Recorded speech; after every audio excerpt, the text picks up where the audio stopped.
far as mics. It's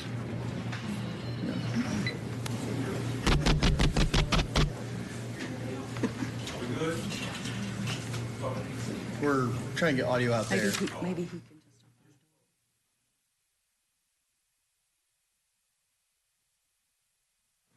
All righty, the Quorum Court is now called into session. Good evening.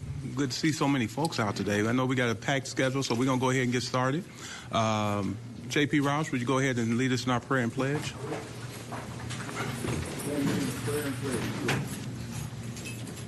Father God, thank you for the day that you blessed us with here on this planet Earth. Lord, I thank you for the chance to serve. And God, we pray for our proceedings tonight. Lord, I pray for the judges in these meetings. And Lord, this court and the decisions that will be made. Lord, right now we pray for our president, our Congress, our state leaders. Lord, you have blessed our country since its inception. And Lord, your hand has always been in our business, and thank you for that. And God, just as Solomon prayed for wisdom, we do that tonight in decisions that we make. God, we thank you for your love for us. In Jesus' name we pray. Amen. Amen. I pledge allegiance to the flag of the United States of America and to the republic for which it stands, one nation, under God, indivisible, with liberty and justice for all.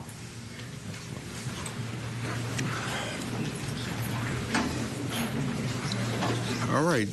First order agenda is to adopt the agenda. So I take a motion. A motion to adopt the agenda. We got a motion by Lisa Ecke, a second by J.P. Pine. We have an item to add to the agenda. It's a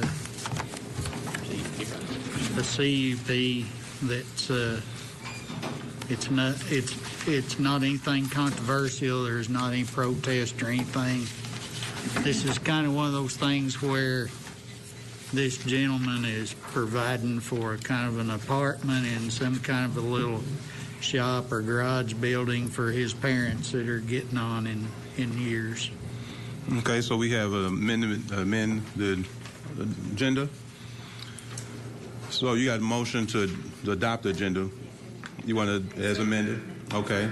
We have a motion to accept the adopted agenda with the amendment. Second. And it's been second. All in favor? Aye. All right. And we'll put that one right after the, let's go ahead and put that after the judge's report. Okay. Preliminary motion item number 4, J.P. Madison.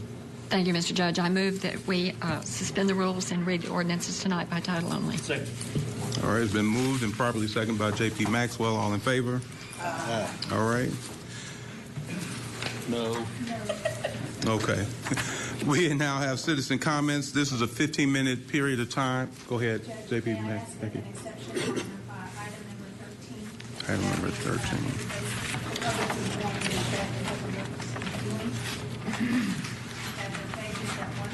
You want to do what to it? I apologize. I ask that a friendly amendment be made to number 13. To do what to it? To read it in full and not by title only. Oh, when we get to number 13? Yes. Okay, all right. All right, so we got citizen comments at this point. We have a 15-minute period of time where we allow the public to come and share comments, concerns with us here at the county. So at this point, you have a 3-minute time window, 15 minutes total time for everyone. Come up, state your name, and we'll proceed. Counsel, you keep time. My glasses on. Hi, I'm Terry Lane. I'm the Executive Director of the Northwest Arkansas Land Trust. We are a local accredited conservation organization that's dedicated to saving important natural areas in the region. I also happen to have grown up in Washington County and currently reside with my family in District 9. I wanted to comment tonight on the open space plan ballot measure that's on the agenda later on. The Land Trust is a leading partner in the advisory committee for the Northwest Arkansas Regional Planning Commission. We are one of the entities, which includes other qualified conservation organizations and municipalities, that would be eligible to apply this some of this funding toward protecting important landscapes in Washington County that are identified in the open space plan, which, as you know, was developed over the last 2 years through a lot of public input and expert input. I know that you've received several calls and letters and information, support from different agencies, organizations, community partners, and individuals. Some are here tonight. Not all of them will have an opportunity to speak. And I also know that you already are aware of the benefits that land conservation provides our region and our economy. At the Land Trust, we work with individual donors, foundations, partners, and agencies to conserve water, wildlife, farmland for the future. But the success of our collective efforts really does hinge on securing some dedicated funding, such as what's proposed this evening, that would be highly leveraged by these organizations and all of the partners involved.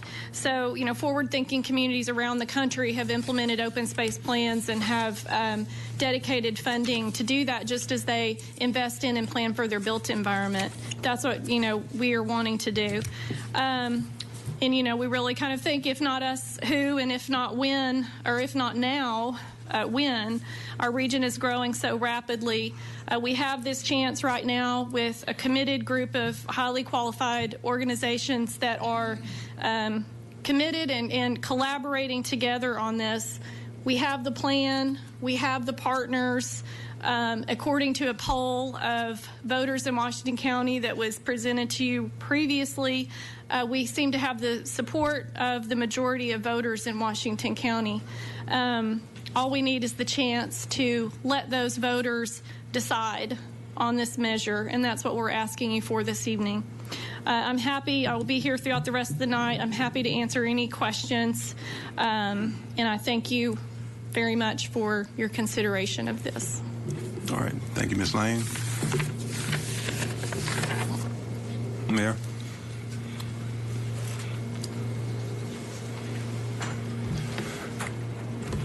My name is Bill Groom. I'm mayor of Greenland. You guys have seen me before. I'm here as a fellow elected official. I know what you guys go through. I don't think anybody understands, unless you've really run for office, what's involved. So, you're obviously committed to doing some good. I'm going to be really, really brief. Number one is it won't cost Washington County any money to get this on the ballot. That's not an issue. Number two, if the ballot, if it does go to the ballot, that's going to energize the electorate. They're going to say, hey, what is this? They're going to dig into it. And, through a couple of months of conversation and all, they're going to come up with a better decision. That's the process I see. Third, in all due respect to the judge, he's not the boss. You guys are not the boss. The voter is the boss. We're here for the voter. Let's give them a chance to have their say. When we forget that, that's when we get off track and get in and have problems. The voter needs to be able to tell us what they want. We owe them that. Thank you. Thank you, Mayor.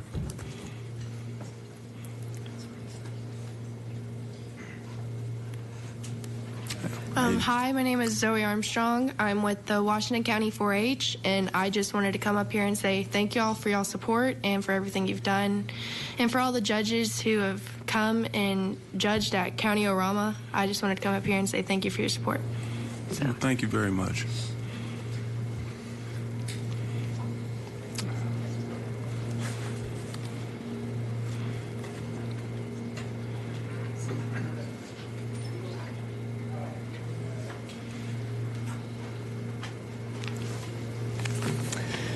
Good evening, Judge Wood and Honorable Justices of the Peace. My name is Colleen Gaston, and I am the staff attorney for Beaver Water District. I trust that each of you received the letter from Beaver Water District CEO Alan Fortenberry that was emailed to you on July 6th regarding the Northwest Arkansas Open Space Plan. I have provided extra copies of the letter to Ms. Burnett, should any of you need one. I'm here tonight simply to reiterate Beaver Water District's support for the full implementation of the Northwest Arkansas Open Space Plan. As you know, Beaver Lake is the source of the water that Beaver Water District treats to produce the drinking water that it sells to the cities of Bentonville, Fayetteville, Rogers, and Springdale. These 4 cities distribute that treated drinking water to over 330,000 people, businesses, and industries in Northwest Arkansas. So the maintenance of Beaver Lake as a high-quality drinking water source is critical to the continued growth and prosperity of our region. Mr. Fortenberry told me when he asked me to stand in for him tonight because he could not be here, the most important piece of infrastructure in Northwest Arkansas is Beaver Lake. The water quality of Beaver Lake is directly tied to what happens on the land that drains to the lake and its tributaries. Fewer nutrients, sediments, and other pollutants will come into the lake from undeveloped land than from developed land. The higher levels of sediment, nutrients, and other pollutants that will come from increases in the areas of developed land over time could raise both the costs and the level of difficulty for Beaver Water District to produce safe, clean drinking water. The Beaver Lake Watershed Protection Strategy, which was originally prepared for the Northwest Arkansas Council and then revised by the Beaver Watershed Alliance in 2012, found that to maintain the quality of Beaver Lake, the following amount of land in the Beaver Lake watershed would need to be preserved by the year 2055. 7,930 acres of existing pasture, 12,810 acres of existing forest, and existing riparian buffers along 1,446,490 feet of stream. The Northwest Arkansas Open Space Plan provides a comprehensive, fully voluntary strategy for the preservation of land that will benefit much more than the water quality of Beaver Lake. Implementing this strategy, however, will require a stable and recurring source of funding that can be matched by other local, regional, state, and federal public and private funds. That is why Beaver Water District recommends that the Quorum Court take appropriate action to give the citizens of Washington County the opportunity to vote on a funding mechanism for implementation of the Northwest Arkansas Open Space Plan. Thank you. Thank you, Councilor.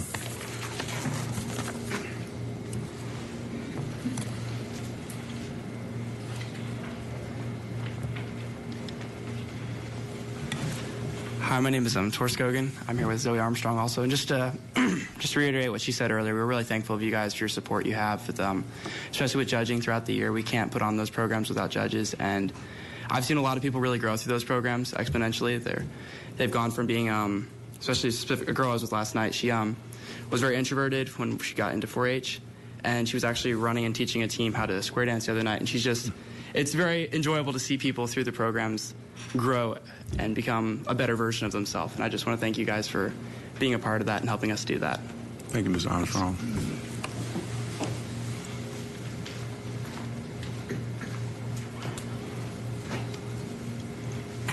Good evening. My name is Nicole Hartman. I am the Executive Director of the Illinois River Watershed Partnership.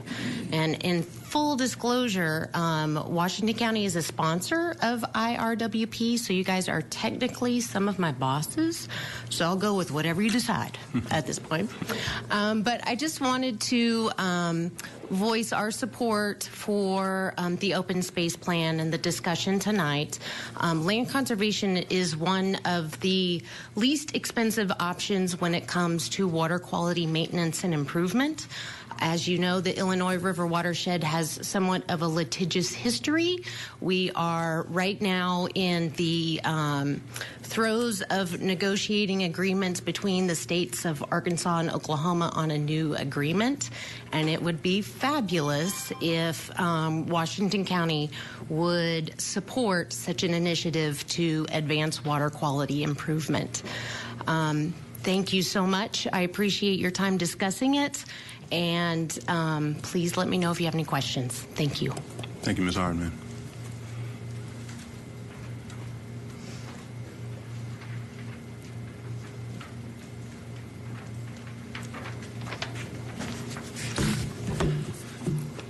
Thank you for having us today. My name is Paxton Roberts. I'm the Executive Director of the Bike Alliance of Northwest Arkansas. I'm also a resident of Washington County.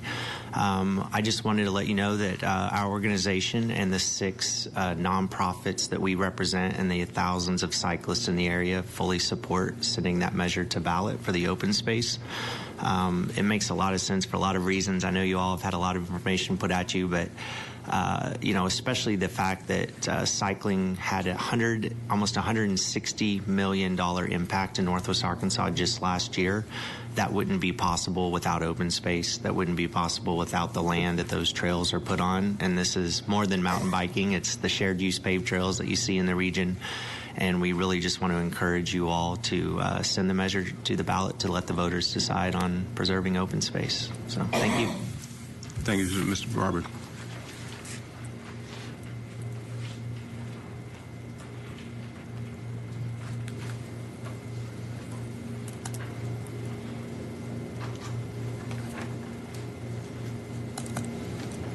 How you doing?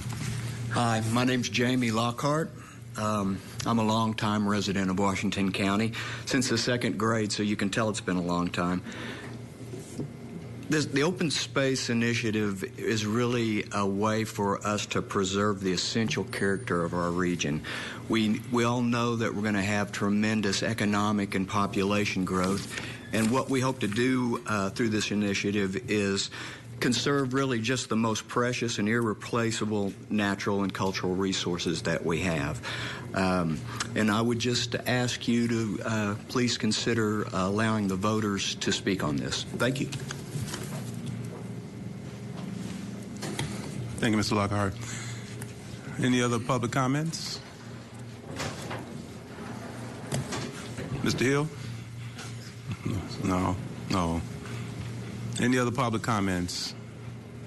Well, thank you for sharing. Again, appreciate that.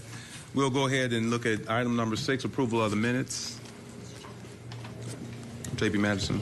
Mr. Chairman, I have read the minutes, and I move their approval with the correction of one typo on page 5. The Doris Dorman Trust is missing an ending parenthesis. Okay, we got it. She really read it. I do every month. Got a motion to approve the amended minutes. Second. With correction, if you will. Seconded by, who was that? J.P. Pond. All in favor? Aye. All right. Judge's report. Inside your packet, you have your comptroller's report. It's already enclosed there. I think it's item 7.1. Speaking of the comptroller, we did hire a comptroller, Mr. Shannon Worthen. Looking forward to Shannon starting and joining us August, the first week of August. He'll be joining us, working with the comptroller team as well as the elected officials. Brings a strong finance and tax background. He is a CPA. And again, I want to make sure I publicly say thank you to Ms. Jennifer, who kind of stepped up as the interim Jennifer Hinkle. I don't think she's down here. No, but anyway, if you see Ms. Jennifer JP's, please make sure you thank her for stepping in the interim. We'll have Mr. Shannon visiting with you guys when he gets on board. Update on the Northwest Arkansas Crisis Stabilization Unit. Last month, I shared with you that we would be putting a bid out for a service provider. We did get the bids in. I guess it was probably better than a week and a half, open bids, and Ozark Guidance Center, who's been really partnering with us since we started this journey I guess last September.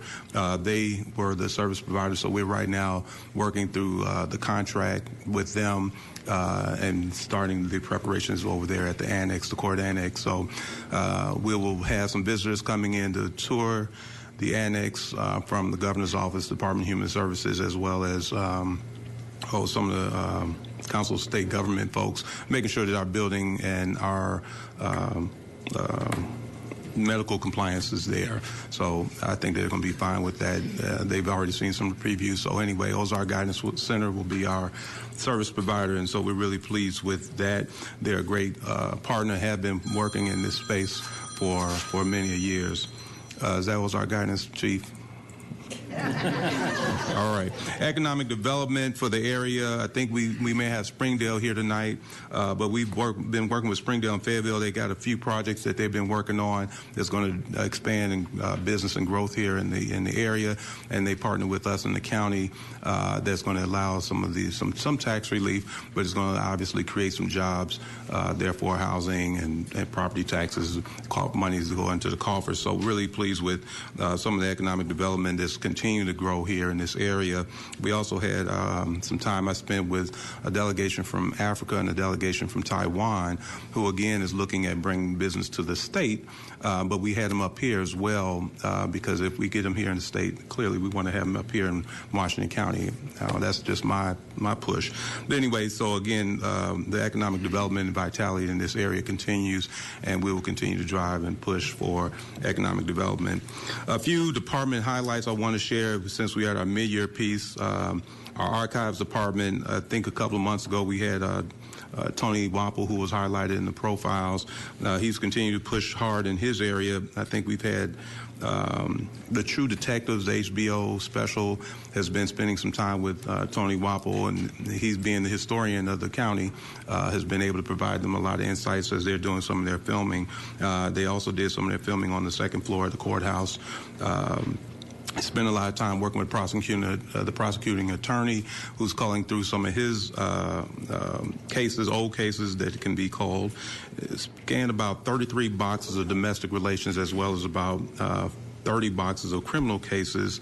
And the harder piece is taking film, microfilm, and figuring out how to digitize and keep that because you don't have as many machines out there today, and many of you guys probably haven't seen a microfilm and microfiche in some time. So anyway, a lot of work going on in the archives. Our building and grounds crew has completed the renovations over at the Armory building, had a big mold abatement that they had to do, got all that clean, and now it has been rented out to the Elizabeth Richardson Center, and they are just totally pleased that we were able to retain a historical building like that, and now it's got its real use there. We've replaced about 11 HVAC systems since the beginning of the year, and there's about 454 maintenance work orders that building and grounds crew has completed. Grants, right to year to date, we've $1.5 million in new grants for the county, which is about 10 grants, which is approximately $500,000 more than where we were last year. So again, hats off to our grants crew. Our IT department is feverishly working. We got some transition going with Judge Taylor over at the Court Annex, who will be moving over here to this building. So they've spent a lot of time working with our IT group. IT has spent a lot of time with our circuit clerk in their e-filing, working with the prosecuting attorney's office with their e-discovery filing, and making it easier for some of the law enforcement to look at some of their evidence through the e-systems. About 1 million emails analyzed and looking at spam filtering. Again, a lot of spam, a lot of junk mail comes into the county. So again, hats off to our IT as they work through that. County planning has approved about 147 projects to include 2 conditional use, 3 large scales, and 115 exemptions. Road department, 1 major accident since the beginning of the year. So again, one major accident, no lost time. We got new construction, about 25 miles of new road construction has already occurred. Better than 32 miles of asphalt crew has already worked through. The bridges, I think we shared that we were looking at getting Blue Springs Road open prior to the 4th of July, and we did. And so that was we've been getting nothing but attaboys and attagirls, if you will, for getting that bridge open right before the holiday. Right now we have the demolition starting for Brush Creek, which will begin in August. So that'll be going on with that one. And that's going to be a pretty large project. That won't open until late spring of 2019. Crushers, we've crushed about 87,000 tons of limestone in our 2 rock quarries, and again, that provides material for us to go out there and do our grading of our roads. Veteran Services, tomorrow between 10 and 3, there will be a jobs fair for our veterans, as well as entrepreneur workshops. So if anybody's interested, has job opportunities or looking for some entrepreneurs, there's a number of veteran agencies going to Cross Church from 10 to 3 there at Springdale. And finally, our JDC, I can't go without saying, I won't say a whole lot because you can read it in the paper. There's going to be another profile on Director Jenny Mack for the work that she does with our youth. She's a champion for our youth, but more than that, she's a great representative of our county and a real leader when it comes to juvenile detention centers in our state. So that'll be on tap on Sunday. If you read it in your profile, I think probably 2 months ago we had Tony Wapple in the profiles. So again, really pleased with where we are and what we've been doing. Go ahead, J.P. Madison, go ahead. I was curious about the construction work on the 5th floor for the new judge's office, where that money's coming from, because I don't think we've had any kind of financial request for that. So No. I was curious what the budget was, how much was being spent, and where it was coming from. Well, we got some of that that's going to be shifted from our building and grounds team for some of the. Come on, Chief. I'm curious what the budget is, just because this seems to be a cost of the CSU. So I've got my questions are: what is the cost going to be? Where's it coming from? And then when is demolition scheduled to begin on the annex? Not of the building, but of the courtroom. The courtroom is started. We're absorbing that in the buildings and grounds. We're looking at, with that and the IT, somewhere around $175,000. So you guys have $175,000 slack in a budget? No. We need to do better. Yeah, well, that's when you absorb, you do some things that you thought you might be able to do, and you push them back. So it's a jockeying of what he had originally built in and putting it back to next year. And there won't be a demolition of the. And there's no courthouse and demolition on CSU. CSU is a build out on the unfinished area. That's correct. Well, then why are we even moving? I don't. I thought there wasn't room. They're going to utilize that entire floor. Who's going to use you? CSU. Okay, I thought you said the build out was only in the unoccupied parts. That's the build out part. Okay. Well, what's CSU going to do with a courtroom? It'll be like a conference room. We're not going to change the courtroom. They're just going to use it like a meeting room or a conference room. We're not going to change the interior. We're going to use it as is in case we need that courtroom for future. I thought there wasn't room in the unused parts of that building to put in the CSU. I thought there wasn't room in the remaining parts of the annex. You thought there was room? There wasn't. That's why I thought we were having to move a judge. We are.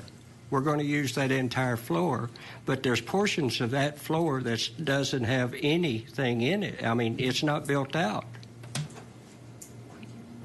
Okay, I guess I'm just confused. I don't know how a CSU is going to use a courtroom. Yeah, we'll have some of those plans. I'll walk you through it. When we get the plans together, we'll make I sure can you walk see you those. through it. And Well, I think we need to have a very good idea of how much the CSU is costing us, because it's definitely beneficial to the county. But if it's costing $175,000 for a build out for a new courtroom, we need to know that. And it sounds like what's happening the courtroom build out was in the plans in the beginning to move up to the 5th floor, and it was in our budget this year to move a courtroom.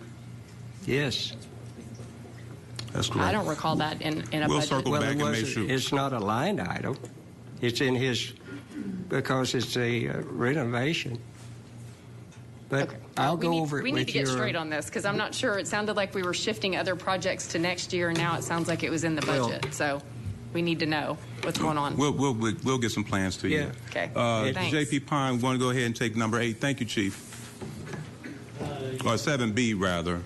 That's the addition that you added on the CUP.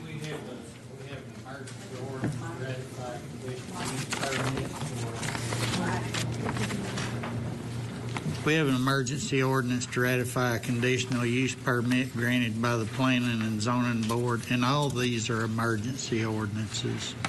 Take note. But all this, it consists. It's a almost a non-issue. It's where a family is converting an existing building into an efficiency living space. Where the gentleman and his wife will be residing in this. It's on their son's property, so they'll be close by as they get on in years. There was no protesters or anything like that. It's in a Baldwin Avenue area in the edge of Fayetteville. There's no. It's not going to create any kind of traffic issue or anything like that. I move we pass this. Second. All right, it's been moved by J.P. Pine, seconded by J.P. Harbison. Discussion? Any discussion? Public comments? Any public comments? All right, Ms. Patty. Joe Kicklack. Yes. Tom Lundstrom. Yes. Eva Madison. Yes. Sue Madison. Yes. Joe Maxwell. Yes. Joe Patterson. Yes. Butch Pond. Yes. Fred Rouse. Yes. Bill Usry. Yes. Daniel Balls. Alicia Devins. Yes. Robert Dennis. Yes. Lisa Ecke. Yes. Ann Harbison. Yes. You okay, Ms. Patty? All right. Item number 8, the Old Wire Service and Recreational Facilities.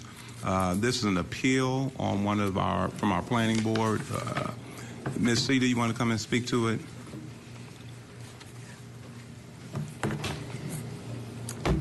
Got to plug in. Okay.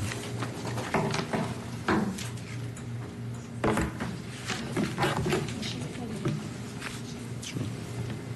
What's the question? To me?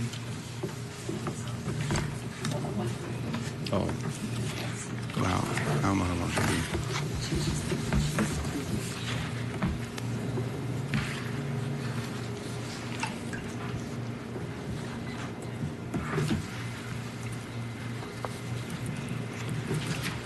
Taking that. Is it on this? It's on this. Okay.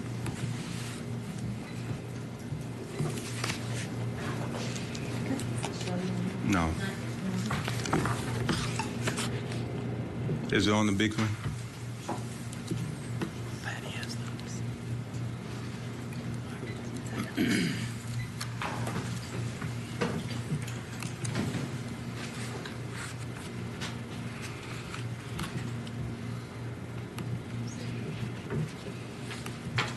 Not yet up here.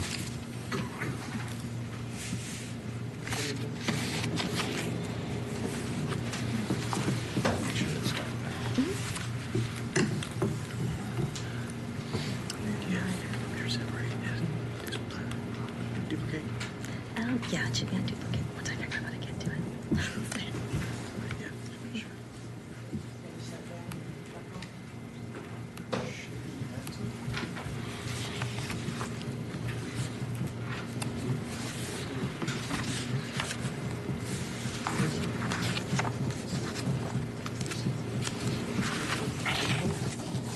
What's happening here?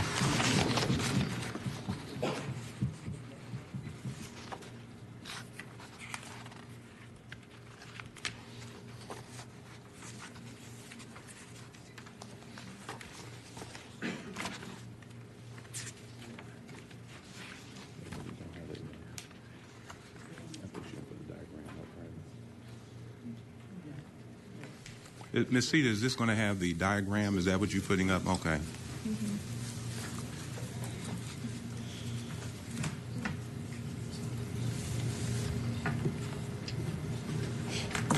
think I broke it.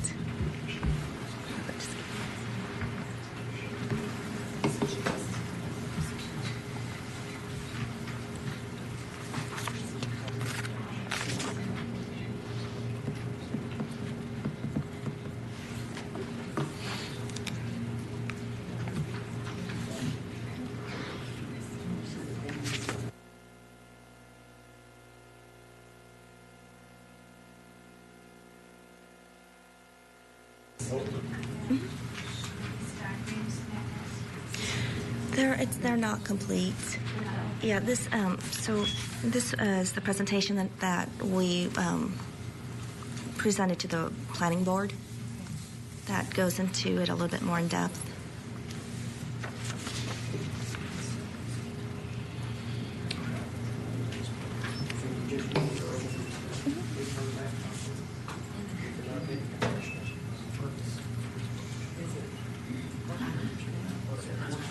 It's not.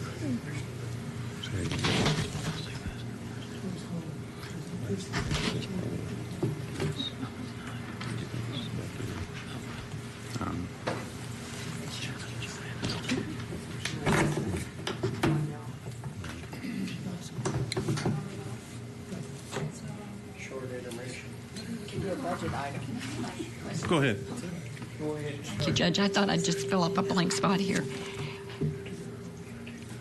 I got more confused the more I read about this. Has the planning board taken this off the table, or did they approve it, or what did the planning board do? You're talking about this one here? This old wires, yeah. The planning board denied the request. And so they're appealing to you guys. Right. Okay, they tabled it twice, and then they finally approved it. Is that? Denied it. Denied it. Okay, thank you.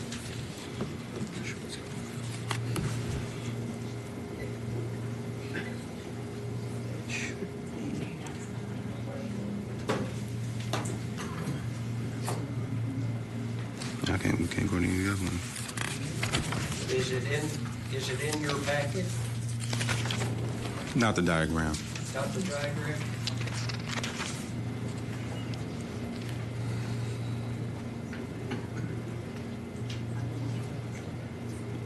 You can't flip the TV around, can you? Yeah. Will it come all the way around?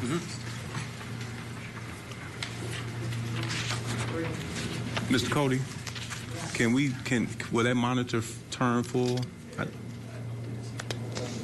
Oh, okay.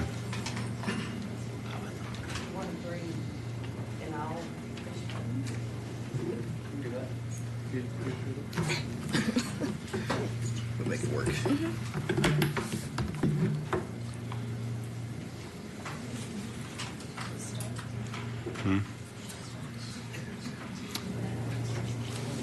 Cedar, can you go ahead and begin and at least kind of do an overview, and then we get back to the. Of course. So this is Old Wire Service and Recreational Facilities Conditional Use Permit request presentation that was given to the Washington County Planning Board. I did do some upgrades to make the numbers and the dates a little bit more relevant for this meeting. The project is located just east from the city of Fayetteville, and you can access it from East Joyce. It's east of Old Wire, Washington County 67. The property and applicant is Mr. Patrick J. Tobin.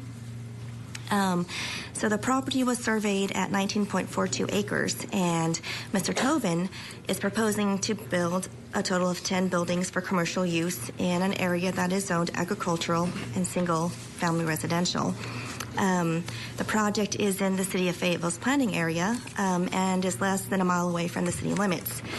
So to help clarify who has jurisdiction in the planning area, staff would like to share Article 4 of the land developments in unincorporated land, Section 11-54, area of jurisdiction, and point out there should be text in red. So basically it says that Washington County maintains authority of the land in the planning area.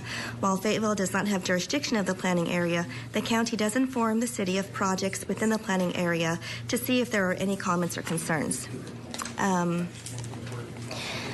So basically, the conditional use is only for what the applicant has submitted, which is the 10 buildings. And any further development or splitting would have to come back before the planning board for approval. So on September 7th, Old Wire Services and Recreational Facilities was presented to the planning board for the first time, September 7th, 2017. A motion was passed to table the project. And then on January 11th, 2018, the applicant resubmitted, and it was tabled again. And on May 3rd, the project was presented where it was denied. So again, Mr. Tobin is proposing a total of 10 single-story buildings for commercial and recreational use in phases. Phase 1 would consist of buildings 3 to 8, and Phase 2 would consist of buildings 1 and 2, and 9 and 10. And they're warehouse-style buildings. So per Section 11-200, which is criteria for conditional uses, please note that items 1, 2, and 3, which deal more with the application and such, those have been met or will have been approved. And basically we said, should the planning board allow this project to have a conditional use permit, then staff would then proceed on to the preliminary large-scale development approval. We never got to that point because the CUP was denied. So basically more information on utilities, roads, drainage, and safety would be detailed during the LSD phase. I'm going to have to coach me on which slide to be on. So let's get to the right slide here.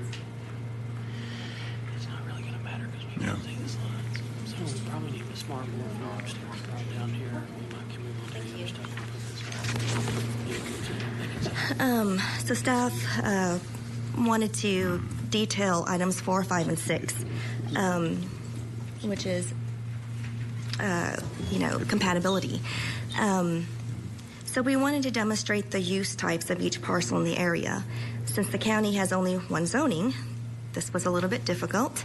So we pulled in some assessor data where the assessor's office utilizes a method of assessment where the properties are valued based upon their use.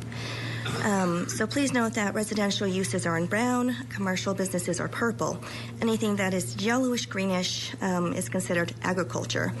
The applicant's property is adjacent to 2 businesses, DBJ Construction to the west and Ridipest to the east.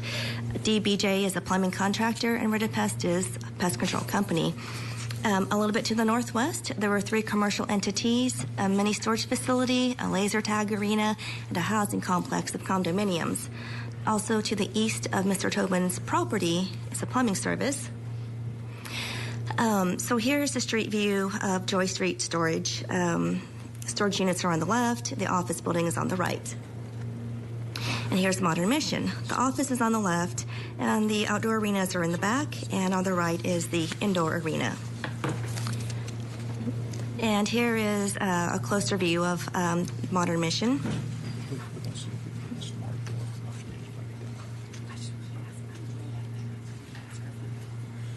Cedar, that's actually off of Joy. Joy Street, yes.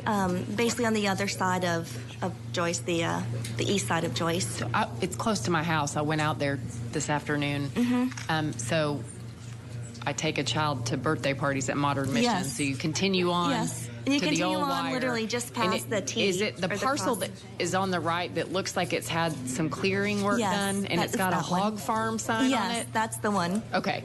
Because then it looks like there's a newer building that kind of is set off back. Is That's that the Ridipest? Okay. Because it said coming soon Ridipest and it looked like it had already arrived. It's been arrived for a little bit. Okay. I know the parcel then. Thank you. Yes. And so this is DBJ Construction, which is on the west side of Mr. Tobin's property. So here's Webb's Plumbing. And so we felt that since there were other warehouse-style buildings in the area that were used for commercial purpose, as for the uses, we thought that it would be compatible because the warehouse style of buildings that Mr. Tobin proposed fits in an area where there are already large warehouse style buildings. So Mr. Tobin wanted to fill a niche in the county by providing smaller offices or warehouse spaces so that, those who wish to work away from home can do so affordably. Perhaps the kettle corn vendor has outgrown their garage and wants to expand, or a coach wants to practice baseball form indoors with his players and have room for the families that accompany them. Here's the list of what Mr. Tobin has proposed and what Mr. Tobin says will not be considered. Basically, small shops would be considered. Anything that's illegal, adult-oriented, a circus, farms, salvage yard, anything that might not, quote-unquote, fit into the area, he agreed to not allow on that property. So back to this map. So there are already many commercial uses in the area. Many of them are larger complexes. For instance, Joyce Street Storage has 9 complexes on their premise. Each of these are broken up into many units, which are leased to individuals on a month-to-month basis. The larger unit, seen from this Google Street View, contains 40 units for lease. The smaller one to the left contains 30. The storage complex contains approximately 422 units according to project notes from former planning staff. So this is potentially 422 individual leases each month, and that means potentially 422 people visiting the storage facility each month to either renew their monthly lease or, to check on their belongings and storage. The mini storage facility, has 3 residences on its western border in pretty close proximity. So, as you know, Modern Mission is home to the area's largest and probably most popular and maybe only indoor laser tag arena. It's a 2.5-story structure, maybe almost 3 stories. You can reserve spots during scheduled times, or businesses and families can book rooms for celebrations or team building.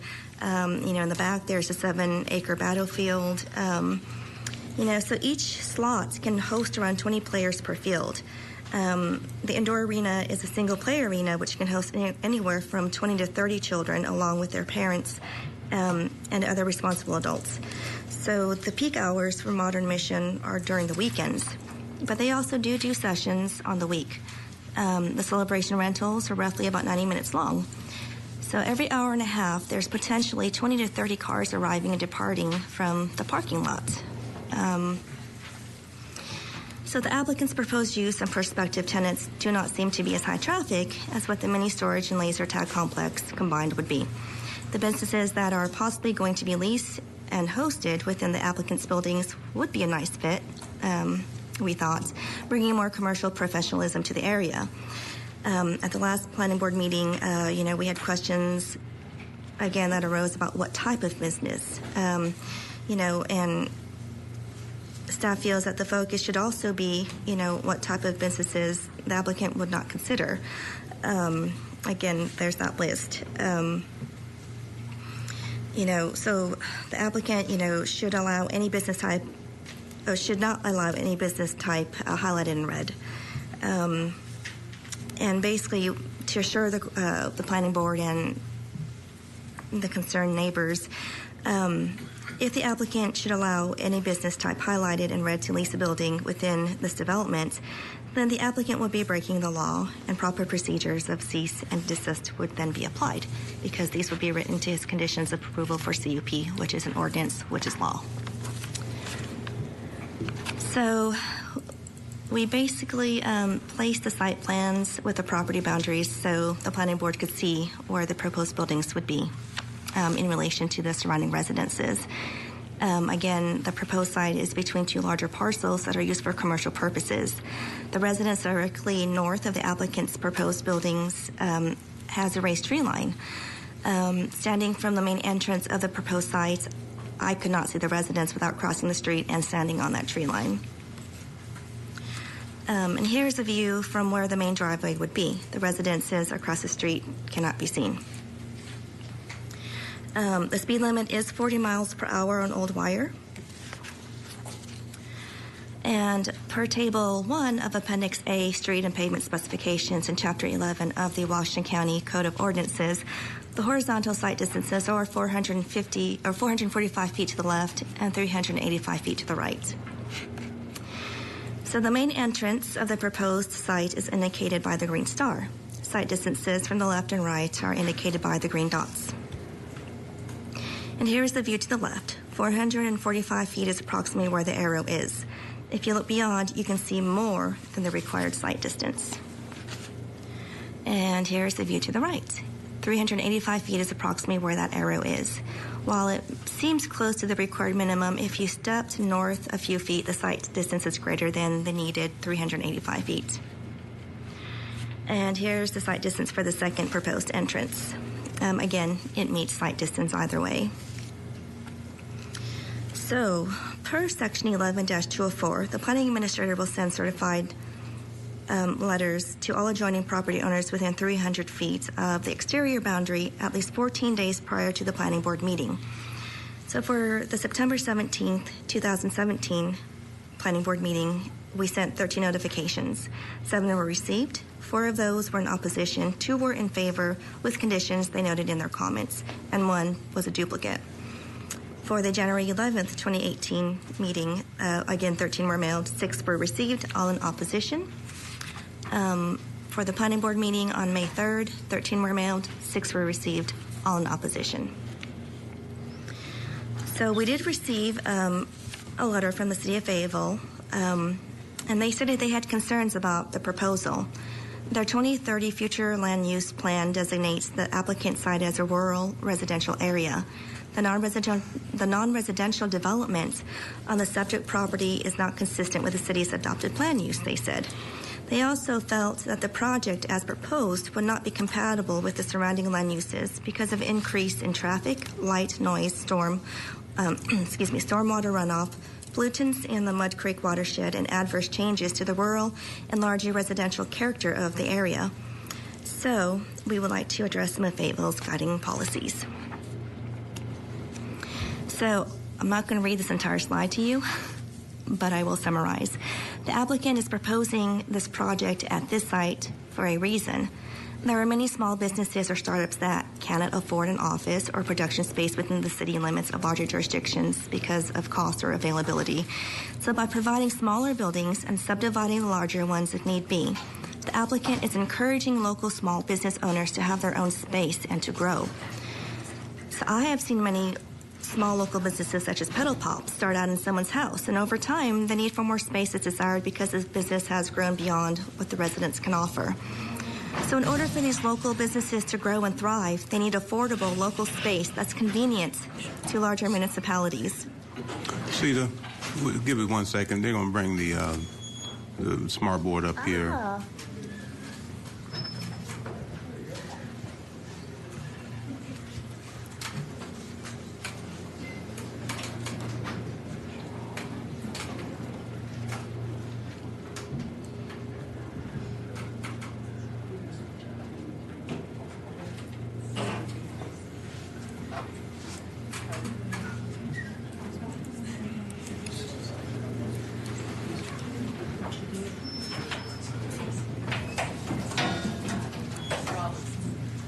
Go ahead, Cedar. They were making noise as they were bringing it in. Go ahead. So in order for these local businesses to grow and thrive, they need affordable local space that's convenient to larger municipalities.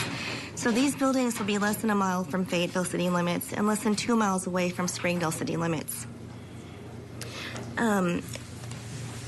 So we had to talk about septic because there is no sewer system out there to connect to.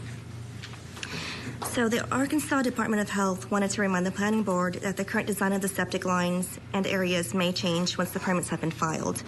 So the applicant, planning staff, and the Department of Health, we worked together to come up with a suitable representation for the planning board. Many of the lines and fields are directed south where the soil is better suited for septic. The Department of Health had no official statements because permits had not been filed at that time. So the applicant has already installed 2 entrances, complete with culverts, in compliance with the road department. The main entrance is on the right, with a county vehicle parked on it, and the secondary entrance is on the left. So this image was taken standing in the center line of the proposed street leading into the development. The applicant is working on improving the drainage of the site. So drainage was an issue. Basically, they had sought to get a drainage easement from the University of Arkansas, who at the time owned the property directly south. It wasn't at the time it was under contract to be sold, so they did not give the easement. So we had to come up with a different plan. So they went with Plan A, which is basically to redirect. The drainage, or to keep it, I should say, going its natural path, which would be heading from east to west. So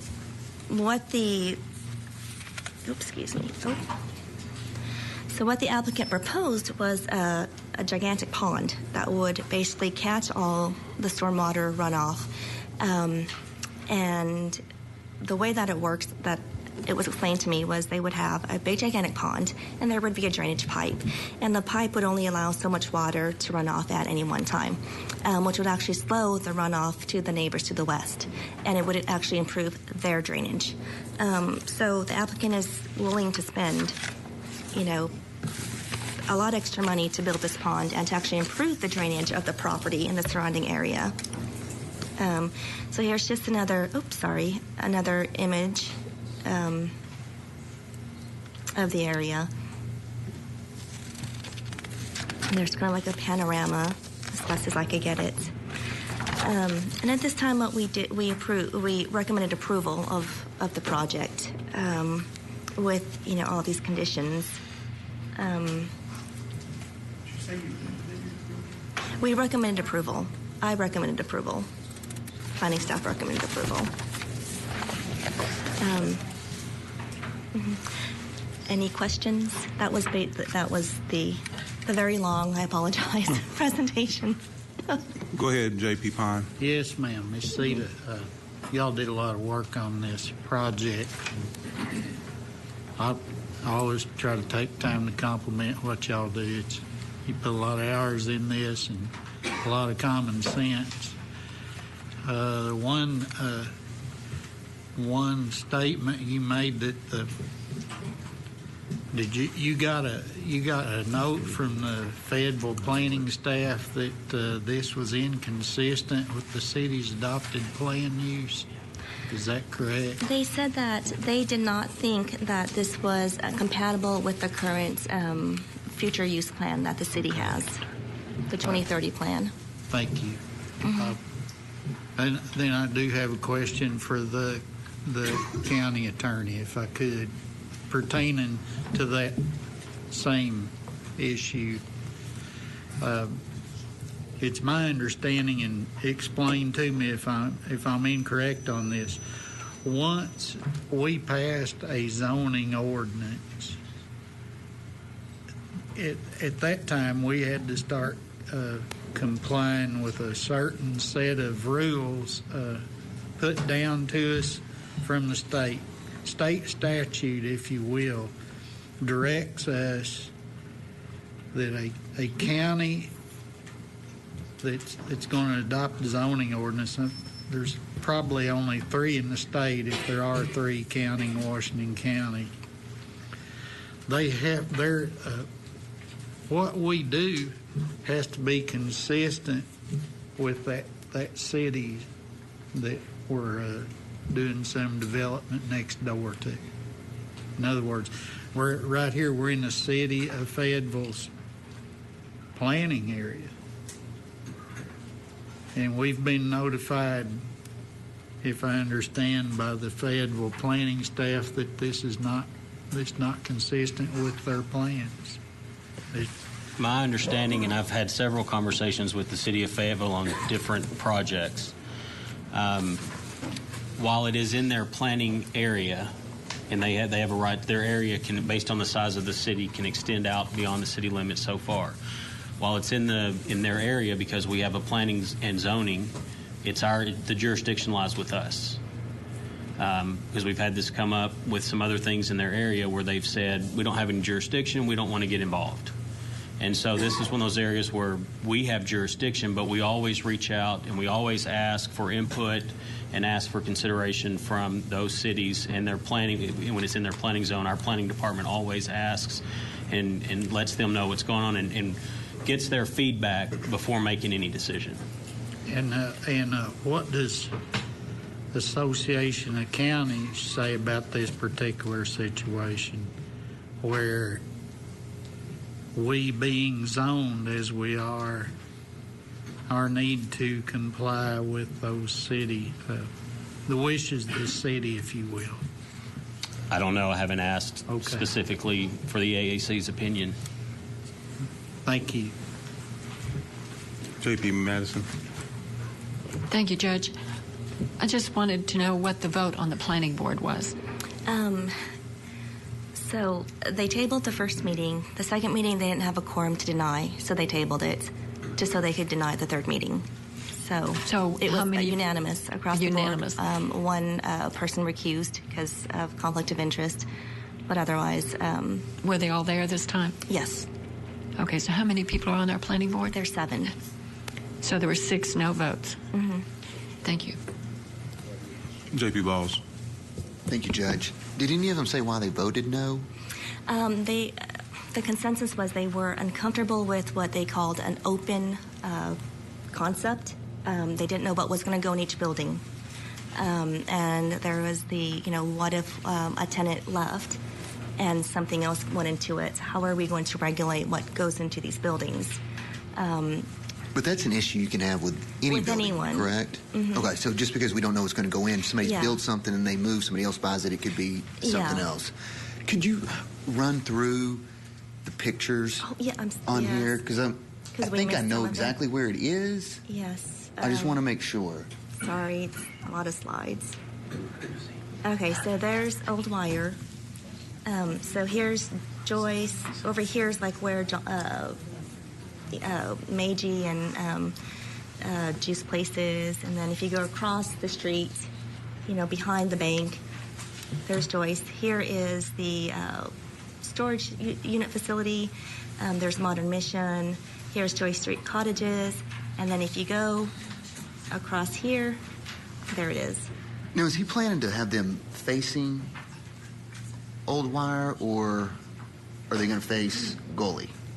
They would face, hold on here, they would actually, they kind of face in. They face in. Yeah, they face in. It's a drive there we go. in concept. Mm-hmm. They face in, so the outside of the buildings are out at what you see on the outside. Okay. The back of the buildings. And could you go to that one that, I think there's a bunch of different colors on it? Oh, sorry. Yes, okay. That's all I have for now. Thank you. I appreciate it. Thank you, Cedar. Do we have any the Department of Health or Department of Human Services, Department of Health, some of the other support agencies that wanted to comment? Any public agencies or other departments? All right, we're going to go ahead and now look at 30 minutes of those who are supporters of the project, and then we'll go 30 minutes for those who oppose. Applicants. I'm sorry. Where's the applicant? Is he here? Okay, gotcha. But I have a point of order. I'm sorry. I don't quite understand whether we're on 8 or 9. Have we moved from 8 to 9? Just on 8. There is no proposal in number 8. This is on the appeal piece. The next one becomes number 9 is the ratification. I assumed it was just information. That's correct. That's correct. Okay, so we won't have public comment on the ordinance, just on this hearing part? Or will we do it again? Yes, you'll have public comments on the if you guys want. Ladies and gentlemen, my name is J.R. Carroll, and I represent the applicant. I'll be very, very brief. I just want to address the issues that you all mentioned while I was sitting in the crowd. City of Fayetteville did not take a position on this property until a lawyer went and banged on their door for a neighbor and said, will you take a position? And their position is, if you read the full letter from the City of Fayetteville, is generally we like all this surrounding property to be agricultural. What they're basically saying is, if you want it to be commercial, we want it to be in the city limits because we want the revenue. This property sits 2/10 away from the main commercial thoroughfare, which is Joyce. If you're on Joyce and you just keep driving straight, 2/10 of a mile, you will hit this property. If I'm the city of Fayetteville, yes, I would prefer the natural extension for commercial growth is out toward the county, extending Joyce. The problem is you all get the revenue and they don't. And so it wasn't we believe that this is all should be, residential property. What they say is it should be agricultural. Now, this property was listed as commercial property, and the reason is because it's sandwiched between a pesticide company and a construction company that has a fence and barbed wire. This property is never, ever going to be residential property.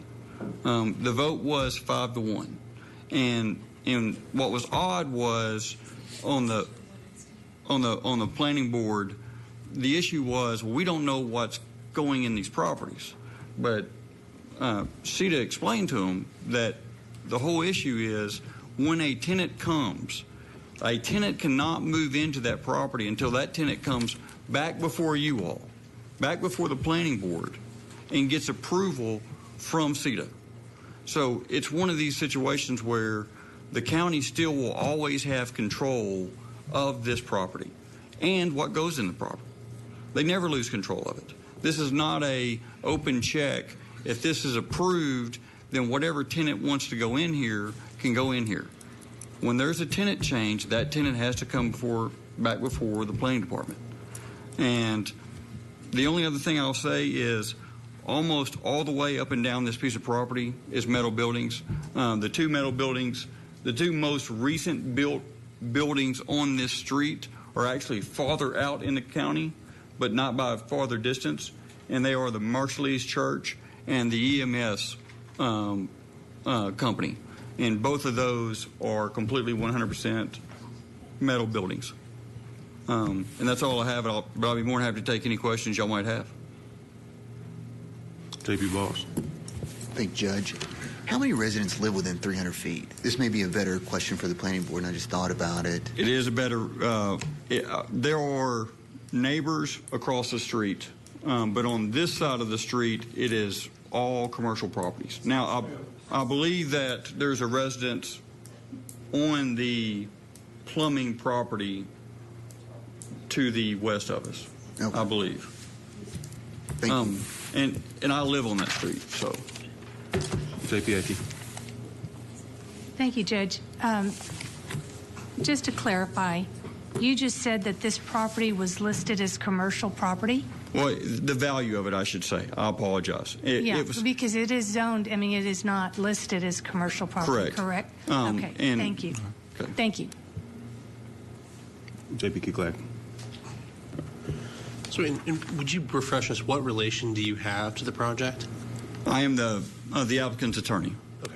Thank you. Appreciate it. And are there any other information that you'd like to share, questions that you believe that we should be asking that you haven't shared already? Well, I would simply say that the Modern Mission building, I believe, is the largest warehouse not in city limits, and it is a stone's throw from my client's property. And, if Modern Mission were to go out of business, you have the largest warehouse in the county that's going to have to be some business, and the best and highest use for that warehouse is whatever you would do in a warehouse. And I would say that I think that, in zoning terms, I would say that what CETA has done is, with the restrictions, is not made this commercial light. I would say this is commercial extra light. I mean, if you see all the restrictions that the applicant has been put in a box, there's not much that the applicant can do except very light commercial, all of which my client has no problem with, because those are all the intentions of using the property that way. Thank you, Judge. Any other comments? No, sir. Thank you. Anyone else in support of the project? Anyone else in support of the project? J.B. Rouse.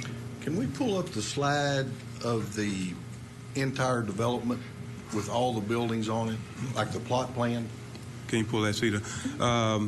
At this point, then, those who are opposed, you'll have 30 minutes.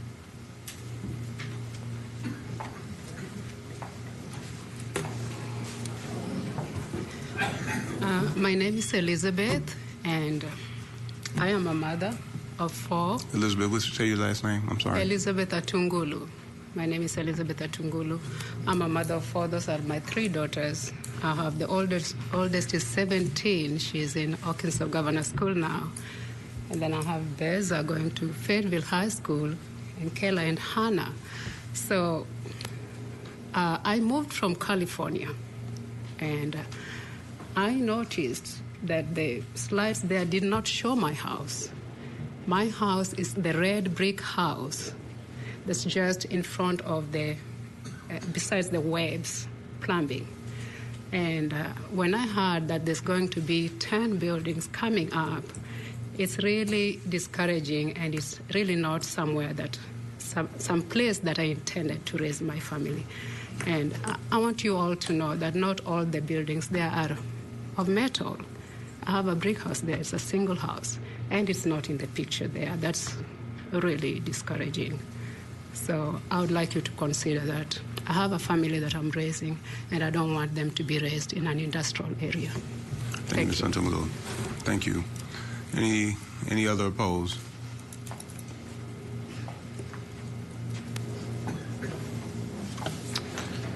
Yes, my name is Tim Foster. I also own a residence that was not pictured, but is directly to the west, adjacent to this property. I believe you probably received an email I sent earlier stating my opposition. It is a little bit difficult to ask the question that you asked earlier about why did the planning members vote the way that they voted, what were their main oppositions. But if you go back to the May minutes, you can get some insight, and I'm glad that, Judge, that you were there. It was not entirely because of the unknown nature of the project, although that was an opposition point. But most of the planning board had the opportunity to drive through this area, and they saw that it did not, this project does not fit in that area. If you drive through there, it feels low-density residential and agricultural, and that is why we picked to live there. That is why all of us that are here, my family and children included, we chose this place for that very reason. We do not want to live next to a commercial, industrial type place. Additionally, one of the things that I mentioned in the email too is that there are 2 drainage basins that Bates and Associates had identified. Only one of them is mitigated. If you are going to adopt a CUP for a piece of land, you have to address additional runoff. You're not allowed to alter the water flow substantially onto other people's property. The second basin flows directly towards my house. It runs within 10 feet of my foundation. There is no mitigation plan, but half of the buildings are in that basin. So that alone, in my opinion, justifies the planning board's decision to deny this. And so I would ask that you uphold their decision. Thank you. All right, Mr. Foster.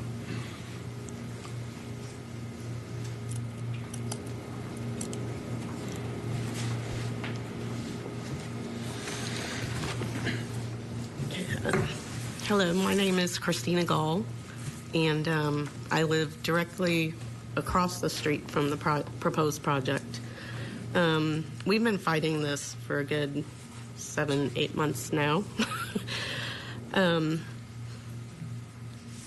sent or I emailed each of you a speech that I presented at several of the planning board meetings, and I hope that you all got that and maybe read it, and I urge you all to read the minutes from all of the planning board meetings, because there is a lot more in there than is what's being said here today. I also gave you a copy of the letter that Andrew Garner wrote. I urge you to read that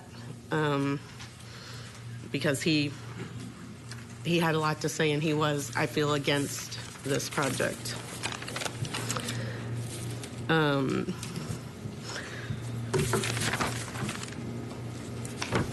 This is a picture of the Old Wire, the property, and if you'll notice, down here at the bottom is where Mud Creek runs in, and this, all in blue, is a flood zone.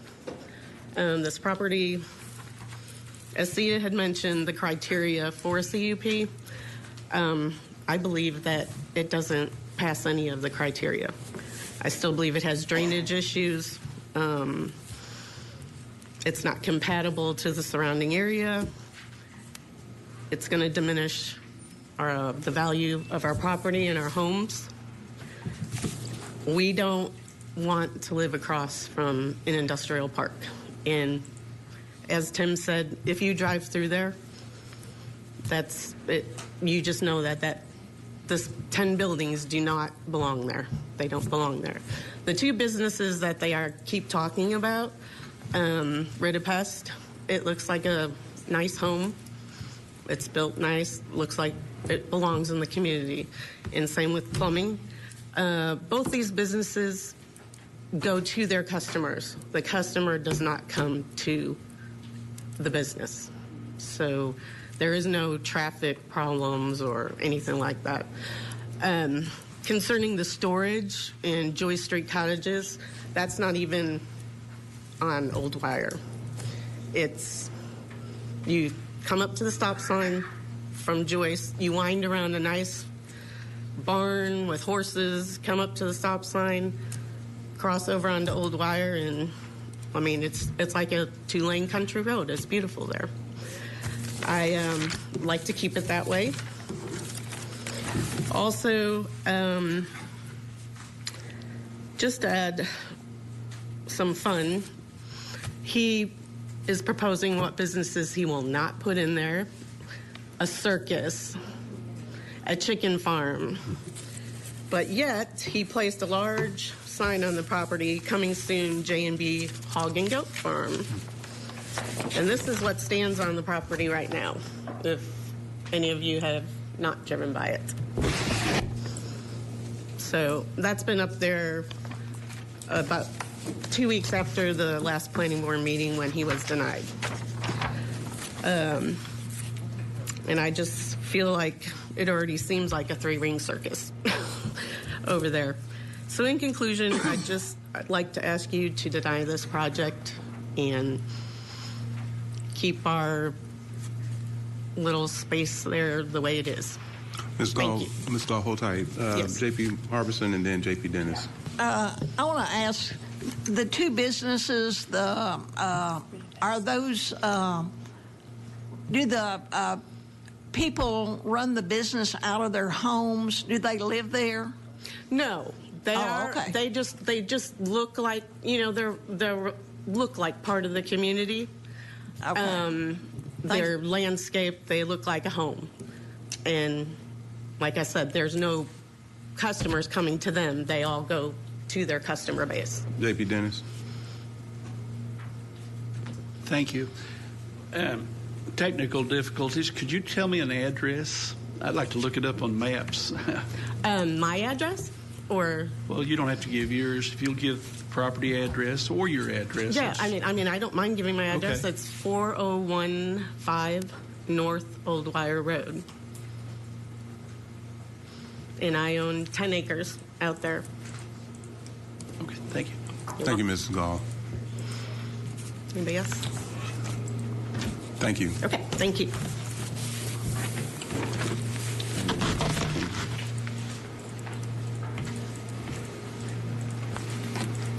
How you doing? My name is Tim Ware, and I'm owner-operator of Ritapest. And I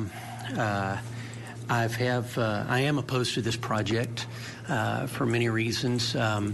One is that my biggest concern and biggest reason is that there are Yeah, all the businesses, a lot of the deal talked about tonight, and I'm one of them that everybody's talking about. I own my own building, and I operate out of it. David Jones owns and operates out of his. John and Shelley own and operate the U-Haul mini storage, and they actually live in the little office right there. John Brittenham, which is the old Ben Webb Plumbing building, he's a building contractor. He operates out of his office there. From about the city limits, about a quarter mile to the east, quarter mile to the west, and a quarter mile to the south down to Tim's house, there are 18 homes in that area there. There are 6 businesses, all of which, as I mentioned, are owner-operated. There's one church, and I'm not certain about this, but I believe that the pastor owns the building or something there. I'm not sure. So what Mr. Tobin is proposing, we will have commercial buildings there that won't look like homes, and if any of y'all have seen my building, by the way, I'll update my sign. Thank you for bringing that up and put a little fire under me there. But that is not my permanent sign. I will do much better than that. It's just on the list. But we will have renters in and out of that area there. They mentioned Travis Fink's place. Travis, he's the laser tag guy. He owns and operates the laser tag as well as a crime search business there, and he operates out of those 2 buildings there. There are not many vehicles that go in and out of his business every day. It's just kind of a low volume deal. On the mini storage, there may be a lot of storage units there, but I drive up and down that road dozens of times a day, and there are very few cars that go in and out of that area there. Those are my main concerns. My others have expressed the same things there. One other thing, that the university property, which was briefly mentioned, it's approximately 100 acres to the south of mine and Mr. Tobin's property there. It was my understanding years ago that was given to the U of A, and that could only be used for educational purposes. It was my assumption that someday that would be developed commercially, a library, a school, or something to that effect. Well, then recently found out at the beginning of this year, Mr. Brittenham purchased that property, and he has divided it up, and that will be he will be building houses on that property. So it obviously, it appears that our area of the county is trending more back towards residential. Obviously, there are a lot of people moving in and out of, or moving into Northwest Arkansas, and there's a big need for housing area, and John has taken that opportunity to do that. There are several people here tonight that aren't speaking that are opposed to that. Just so that you guys know, there are here. If you're not speaking tonight and you are opposed to this, and you live in our neighborhood, would you guys just please raise your hand just so these good folks are aware of that?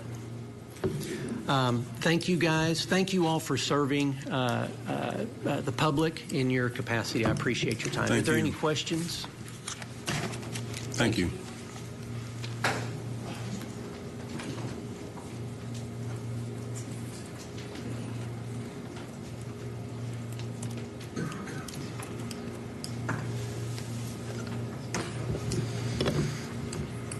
I guess that's on, right?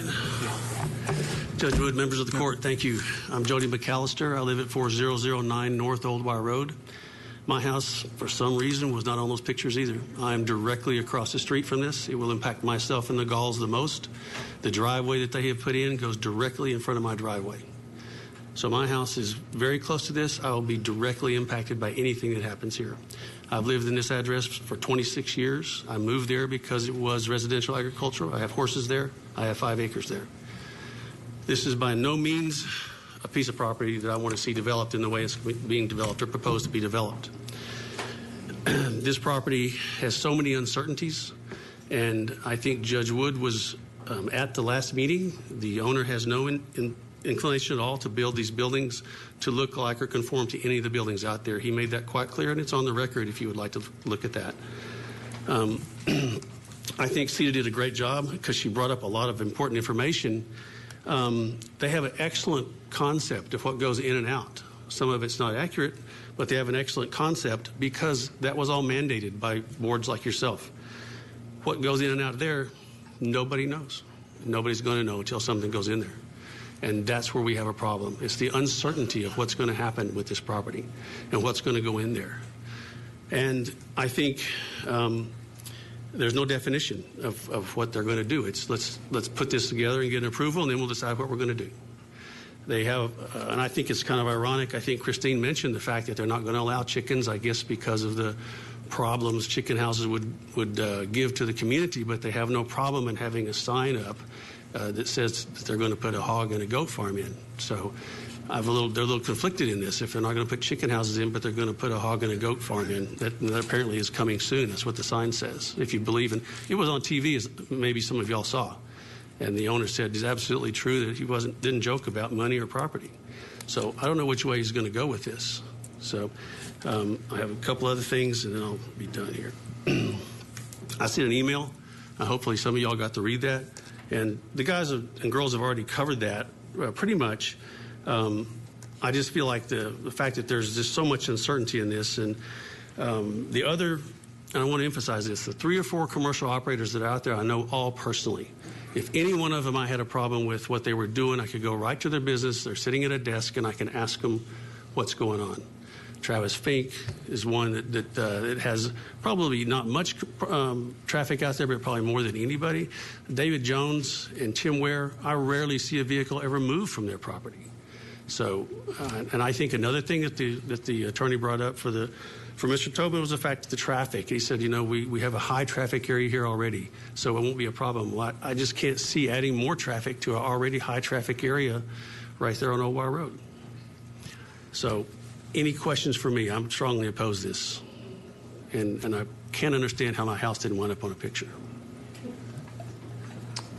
Thank you, Mr. McAllister. Appreciate it. Any questions? Okay.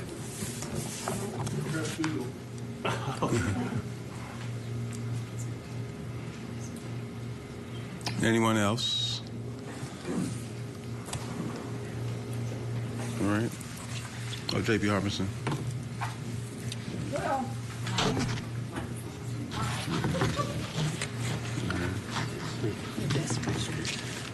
I'm going to make a motion that we uphold the planning board's denial of the CUP. Got a motion to uphold the planning board's decision to deny the CUP, but that's on number 9. What we're going to be looking at. Number 9 is where the ratification of the permit happens. Oh, okay. So you jumped it.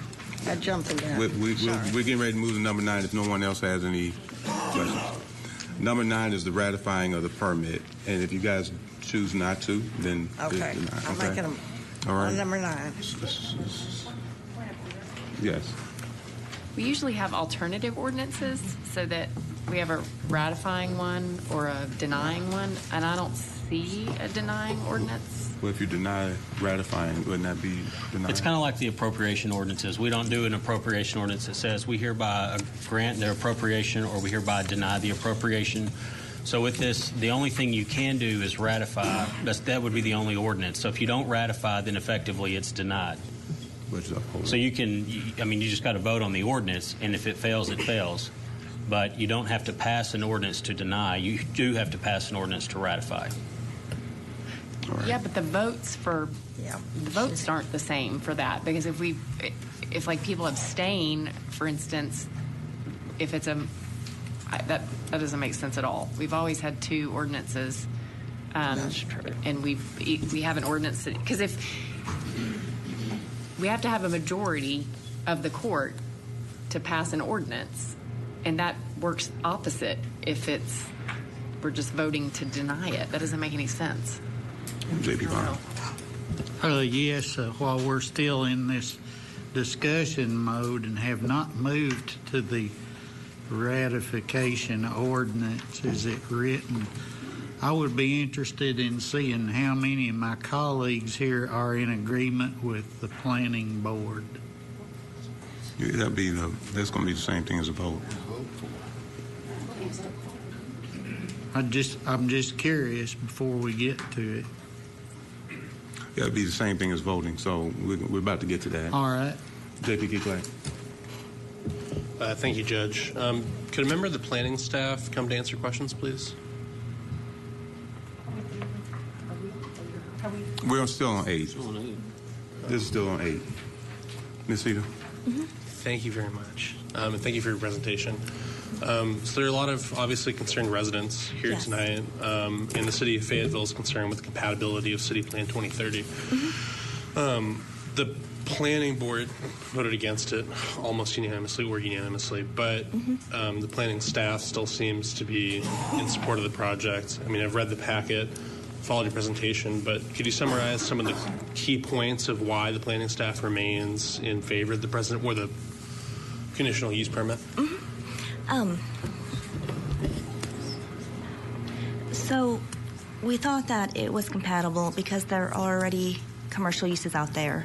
And, you know, when we talk about high traffic count, the uses proposed by the applicants are not high use, businesses. It's like a kettle corn business, which may or may not actually be sold out of that building. I don't know if you guys have ever been to the Pedal Pops building out there off of Huntsville. No one ever goes in it, but that's where they make it, and that's where they package it. That's where the truck is kept. That's where his bike is kept.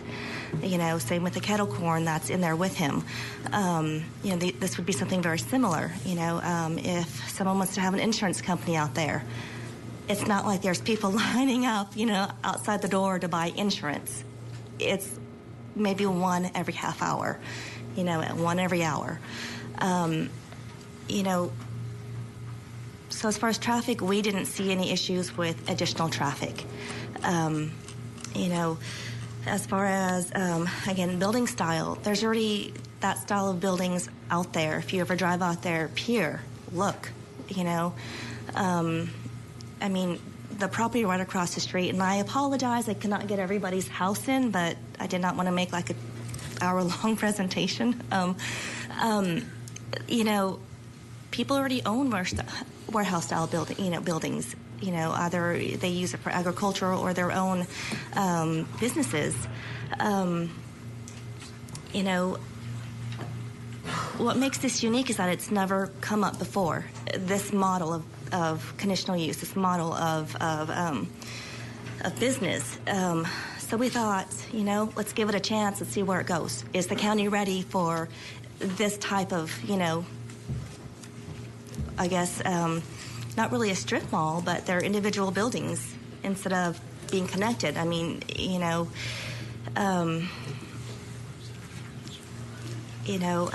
far as the drainage goes, we actually, had the county attorney, not the county attorney, I apologize. I'm looking right at you, Mr. Lester. We had the county contracted engineer work with Bates & Associates engineers, and they, basically mitigated all of the drainage. It's supposed to actually improve the properties to the west where the natural drainage would flow. We thought, hey, that's great. It's going to improve drainage. That means he'll get less water over there. And this big, gigantic acre, sized pond is going to hold all that water.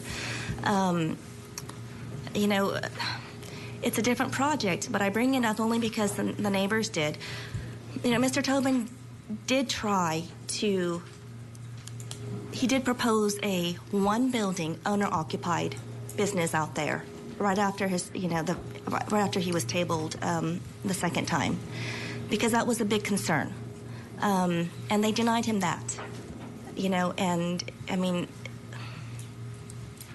he's trying, he has tried everything aside from changing the facade of the buildings, to kind of help alleviate some of these concerns. And we thought, well, he is trying and he is working really hard and he is spending a lot of money. I felt he needed a chance to actually come before the planning board and to propose something that has never been proposed before. Thank you. Could it be the case that what we could call high impact or high customer businesses were to occupy these warehouse style structures? And I see that some of the buildings that the applicant has leased businesses to before, pardon the word mumble, but like businesses like Fossil Cove, a bar. I realize that those things are not listed or listed as things that cannot go into these structures, but the buildings or the uses that are listed don't seem to be exhaustive. They're not. And it does seem to be the case that businesses could occupy the buildings that would attract a lot of customers. What would you say to that? What we didn't cover in the presentation, and I apologize, one of the conditions was before any business could occupy a building, it would have to come before the planning board. Because the conditional use is to have the 10 buildings, not to have 10 different businesses. It's for the 10 buildings for commercial use. And so we would still have to basically approve each single business that goes into it. So every time he has a change of tenants, he would have to come back and say, look, in building 10, my tenant is gone or is leaving in 30 days. This is what, this is what is going to go in it next. So the county would always know, would always have some sort of oversight as to what is going into these buildings. And that starts the whole, it's literally a CUP for each individual building, which means going through the process, which means coming back before everybody here, which means the neighbor notifications, to the same 13 neighbors every single time. And the applicant was willing to do it, just to give everybody peace of mind, basically.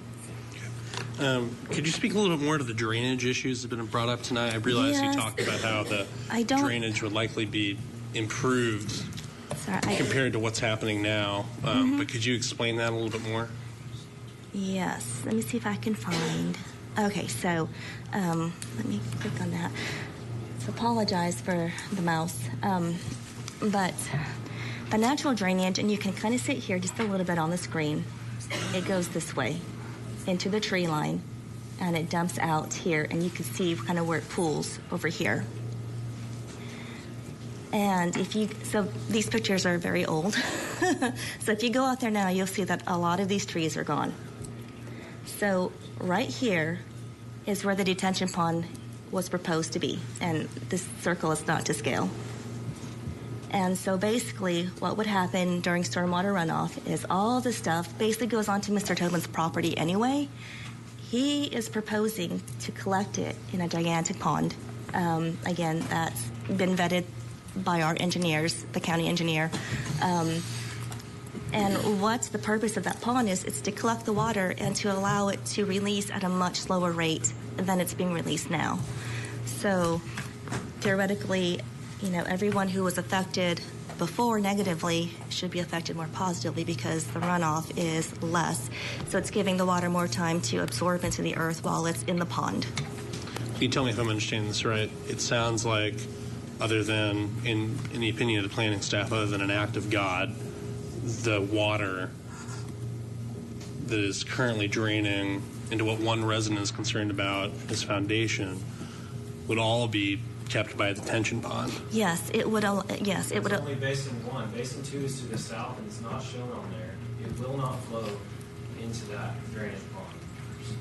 Yeah, I don't think I have a picture of that. I think we have the opportunity to answer or address a specific concern here. Could you address that? So here's one, and like I said, the second basin was not, because if you look at the land, and if you drive in it, if you drive through it, which you cannot because there's a road, this is the drainage that Mr. Tobin's property, is trying to correct. That's Basin 1. Mm-hmm. Basin 2. If you go to the whole flat layout, I can come stand up there and show you where the basins are. Yeah, if you don't mind. Let me go back. Is that a good one? Yes. Okay. Yeah, so what she's talking about is the basin that flows this direction here. But there's another one that flows this direction, and it comes out right here, right into my house. The detention pond is here and will catch all the water this direction, but nothing is being done about the water that is dumped off these buildings into my property. That's what I'm talking about. It's in Bates and Associates paperwork. According to, again, Zach with Garver Engineering, that detention pond is supposed to collect everything.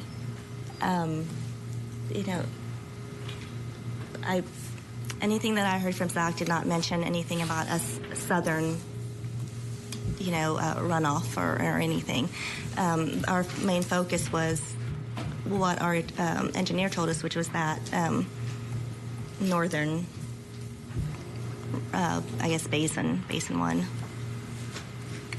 But are we certain that Garver has done a comprehensive assessment of this entire property and that they're... I will be honest, and maybe too honest, but I am not an engineer. So all of my interpretation has to come from an engineer, which is Garver, which is what the county contracts through.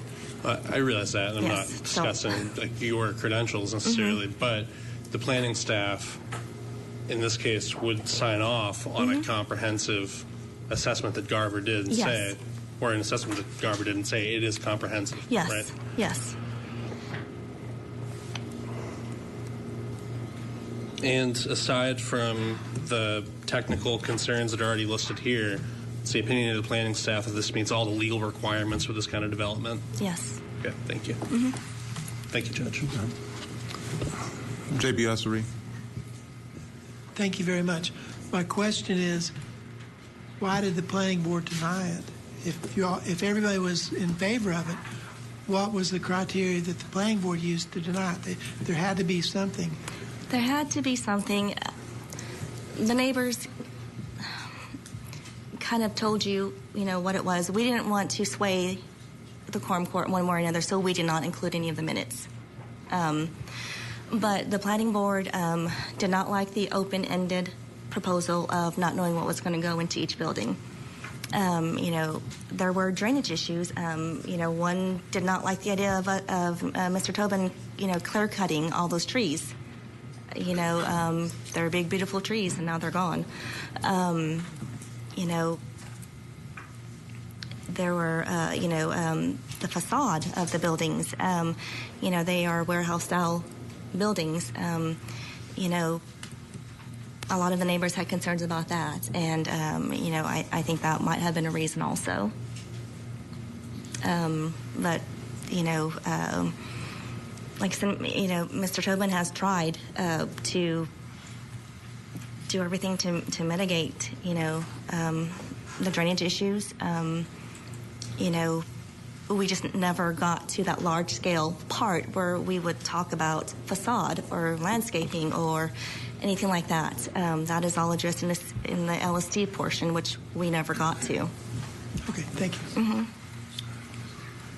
J.B. Pond, you want to go ahead and...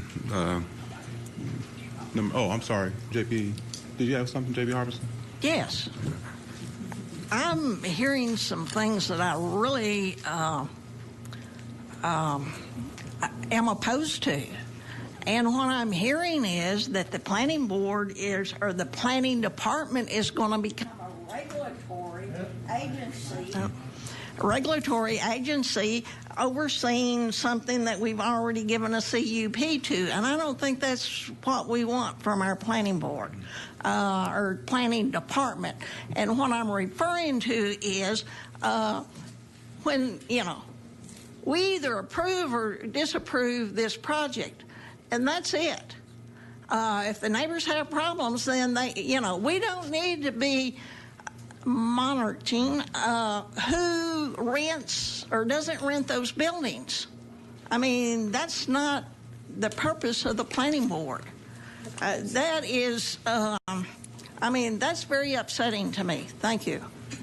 It's not, but it was one thing that we could come up with that would try to kind of help ease some of the neighbors' minds. They would have a say as to also what goes into those buildings. J.P. Walls. Thank you, Judge.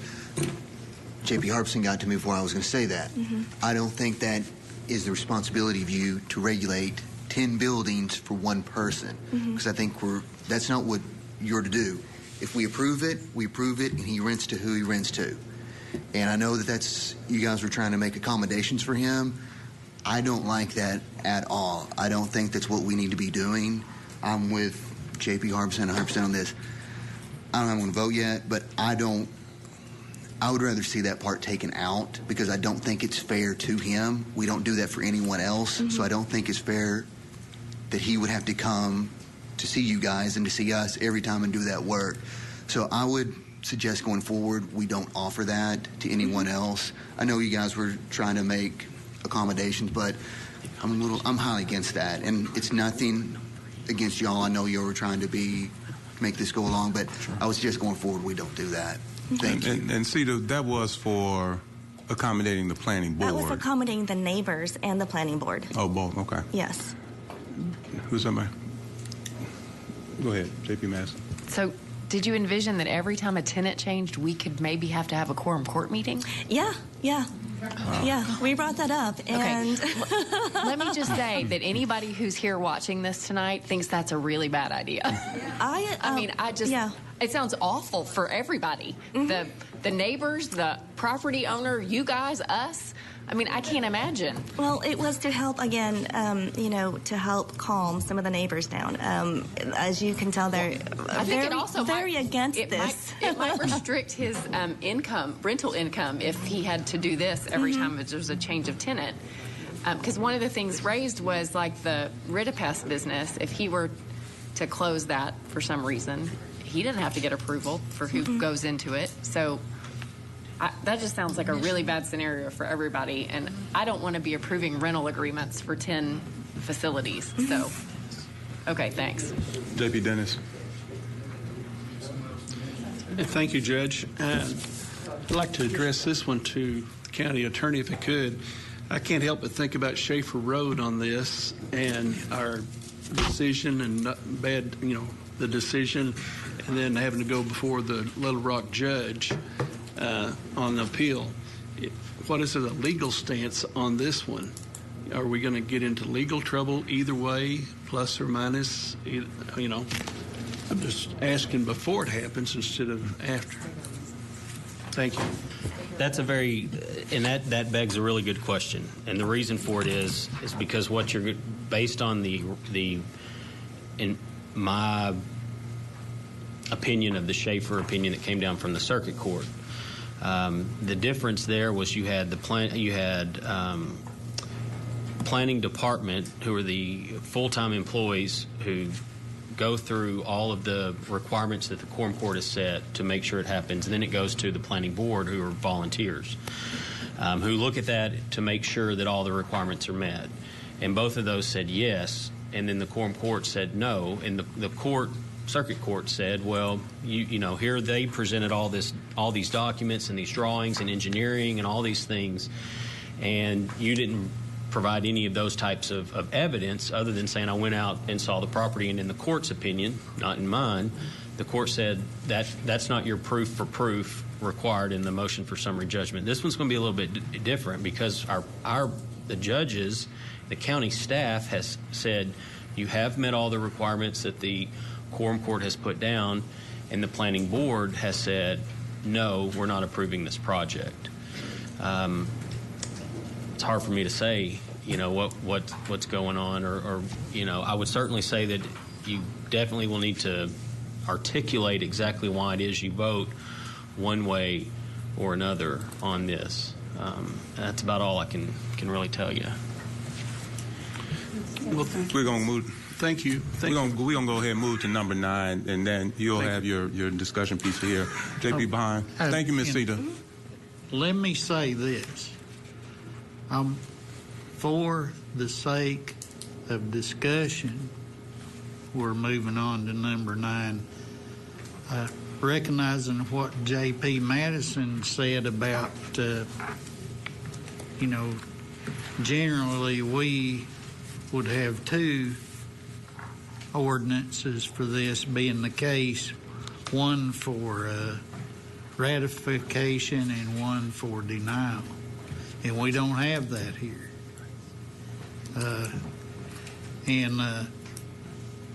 This will be kind of extraordinary. What I would be doing here is making a motion to pass, and then I'm going to wind up voting no on the ordinance. But, I'm the sponsor, and then I'm going to vote no on it. And it's not that I didn't try to reach out and say, hey, we need 2 on this. one thing, besides realizing that I'm not even sure, according to state statute, that we're enabled, being zoned as we are, to do things that are inconsistent with the city's future plans. And I recognize that might be something you haven't actually looked into yet. Another thing, and this is, the planning staff has done a good job here, and I realize that we're setting precedent. We're recognizing the rights of the actual owner of the property. We're doing that, but we're setting precedent on something that's not very popular.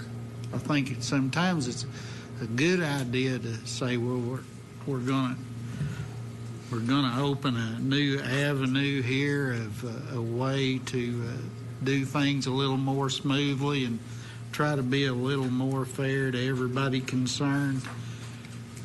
But we might try to do that on an issue where we don't have so much protest from the neighborhood. And there's been some question as to whether or not, I'm a little unsure that one retention pond is going to hold all that and not overflow onto this other man's property in his house. And so it's going to look kind of ridiculous, and I'm going to say it again. I'm sponsoring this. Am I going to say I move? J.P. Pond, did you reach out to the county attorney? As the sponsor, should I pull this? No. I can. So do what you're doing is you have an actionable item, an ordinance to ratify conditional. You don't have to move and say I move and request that we pass this. You're certainly welcome to say, basically we're moving to this item on the agenda. And the way that I'm going to explain this is look at number 13, an ordinance repealing Article 3. And I know that this is how it's been done in the past, and I really don't understand why, because it seems a little bit counterintuitive. If we did that, if this court did that, then in everything we had, we would have, like in 13, an ordinance repealing Article 3 and an ordinance against repealing Article 3. And so what we would have is two competing ordinances. And so I get what J.P. Madison said about, well, some people abstain. Yes, and that has come up in other ordinances and other things we've passed where people have abstained and said, well, I wasn't voting no, I was abstaining. Well, you can only do an overt act forward. You can only pass or go forward with something. And so you either vote to do it or you vote against it, and it doesn't happen. And so it happens like that in everything that goes on. And so what you're looking at, what you're being asked to do is ratify a conditional use permit. You're welcome to say, I move that we move on to number 9, an ordinance ratifying a conditional use permit, but I propose that we vote against it because I oppose it. And it's basically moving us to that item and not anything else. The vote is what actually matters. Okay, then first reading. I do move that we move on to number 9.1 as the sponsor, but unless further discussion changes my mind, I will be in opposition to this, and I would prefer that it be pulled in order to give Mr. Tobin I don't appreciate the idea that Mr. Tobin gets picked on every time he tries to change a little bit in order to appease the neighbors. I really don't like that. Also, this is on a first reading, so there is no vote. So all it is a reading of the ordinance. I move that you do the first reading of the ordinance, and I'd like to see some of these issues made more clear before it comes to the second reading, because I see a lot of doubt and a lot of question in many of the members on this horseshoe. Thank you. All right, so you asked for him to read the ordinance. Point of clarification, does this need a vote of 10 or more members to pass? No, this is not an emergency, so it only has to have a majority. And this is only on the reading, so there will be no vote tonight. At the third reading, they were Right. at the third reading, does it need 10? Simple majority. J.P. Madison. Thank you, Mr. Judge. Can we suspend the rules and move this to a second and then third reading? Absolutely. And that would take 10? Yes. No, the suspension of the rules would take 10. That's what I meant. Okay, thank you. All right, Council. Oh, J.P. Madison. My concern still is that the courts have said that this body has to take a legislative action on every one of these permits. If we simply turn down an ordinance, I don't think we have taken legislative action. I think it's just we've turned it down, and that seems to default to the planning board's decision remaining in effect, which is not considered legislative action by the courts. I think that's the reason why we have alternative ordinances, because if you think about it from the perspective of the applicant, you all know we've got 2 members who are absent tonight that are not going to vote. So they count as no votes with the way things go, because you've got to have a majority of the members of the court, not simply of those present. So by virtue of voting up or down simply the ordinance to ratify, it's like it becomes harder for it to be ratified because they're already starting in the hole. I think we have to take legislative action with an affirmative ordinance to deny the CUP. I don't think we can simply vote down the ratification, because then we haven't taken action. This is not the same thing as whether we pass an appropriation ordinance or repeal another ordinance. This is the court saying we are either ratifying this or we are denying it. I don't think we can simply turn down a ratification. So I think for the security of all involved, we should leave this on first reading, and we're going to have to deal with this again, because I think we really do need a denial. An ordinance. I don't think a motion to deny. I think we need an ordinance denying it, if that's the motion we're going to put forward, because then that becomes the legislative action of the court, not simply a failed ordinance. And that's why I think that this is different. A planning appeal is different from just one of our ordinary ordinances. That's why I think there's the 2 alternatives. So I may be wrong. I may be. I allow for that. But what I'm saying is that I don't want to mess it up tonight. I don't want everybody to leave here thinking, oh, we turned it down, it's over, and then us get reversed in court again because we didn't do it right. So let's leave it on first reading if people want to speak about what their comments are. But I think we need to have both ordinances here to make sure that this is done the right way. We've learned the hard way when we mess up what happens to us in court, and I don't want to do that. So that's my recommendation. J.P. Ossery. Thank you very much. I just have 2 comments. The first is, can we amend this ordinance? If we can amend the ordinance, then we'll just amend it to deny it instead of pass, if we can do that. And then my second comment is that here we are again, that in my mind, what's happened is that we've not been a good neighbor in this situation, and to put a sign out front that says you're going to put a hog farm in doesn't seem to me like there's a lot of will to get along with the neighbors. That's just my opinion. But again, I think that if we tried to get along and tried to get to know them, it's amazing what might be happening. You can catch a lot more with honey than you can vinegar. Thank you for listening.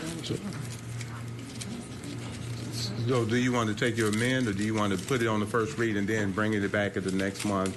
I would accept Mr. Ussery's motion to amend as a friendly amendment. Go ahead. So the motion is. No, what does it say it out? I didn't hear you. Turn your mic on, J.P. Pine, and then state your motion.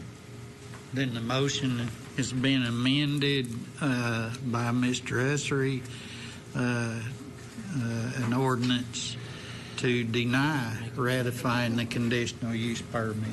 Is that a motion? Yes. Okay. He needs to make the motion. J.P. Ussery needs to make the motion. He's going to make that's what he wants. So you're going to move to make an amendment? Absolutely. All right. Yes, I make that amendment. Need a second. Second. So it's moved by J.P. Usry to amend the ordinance, seconded by J.P. Madison. All in favor? Aye. All right. Now, all opposed? Okay. All right. J.P. Pine. Do you want us to read the amendment? Read the amended amendment. ordinance? Yes. An ordinance denying a conditional use permit granted or denied by the Planning and Zoning Board. Any discussion? Public comments? Oh, J.B. Balls. I just want to make sure we're not going to get into any trouble. His lawyer is sitting out there, and I'm sure he's paying him a lot of money. I'm just wondering if we need to keep this on first reading, bring it back. Well, you already moved. Or if we want to, I don't know. I'm a little iffy on this. I just think we're getting into something. It's on the first read, so. Well, it takes 10 to override that, but that's right. I'm not gonna vote to pass it on the second. Anybody? David Madison. Thank you, Mr. Chairman. I will support the amended ordinance. And a big part of my reasoning is this is in Fayetteville's planning area. That indicates they have an expectation of that property probably coming into the city at some point. And I think it's going to create some planning issues for Fayetteville. And I was on the Fayetteville Planning Commission once, and the staff that I dealt with didn't just change their minds because somebody asked them to. I mean, they had pretty firm opinions, and I doubt that planners have changed. So I'm really not buying that somebody just got to him and influenced him. It's going to reek of what we call spot zoning. If you've got residents, warehouses, and there's enough of that out there right now. There's some confusion, you might say. But I think we need to abide by what the city is recommending for what will eventually be part of their city, probably. And we heard from Ms. Gaston about the importance of filtering our water to get into Beaver Lake that we drink. And this drainage issue is pretty big out there. And one of the neighbors is fairly doubtful that the detention pond is going to be able to accomplish what they say. And he lives there, and he knows what happens when it rains out there. So that is a big issue with me. And I just have to say that I'm a little bit offended that the applicant would list as one of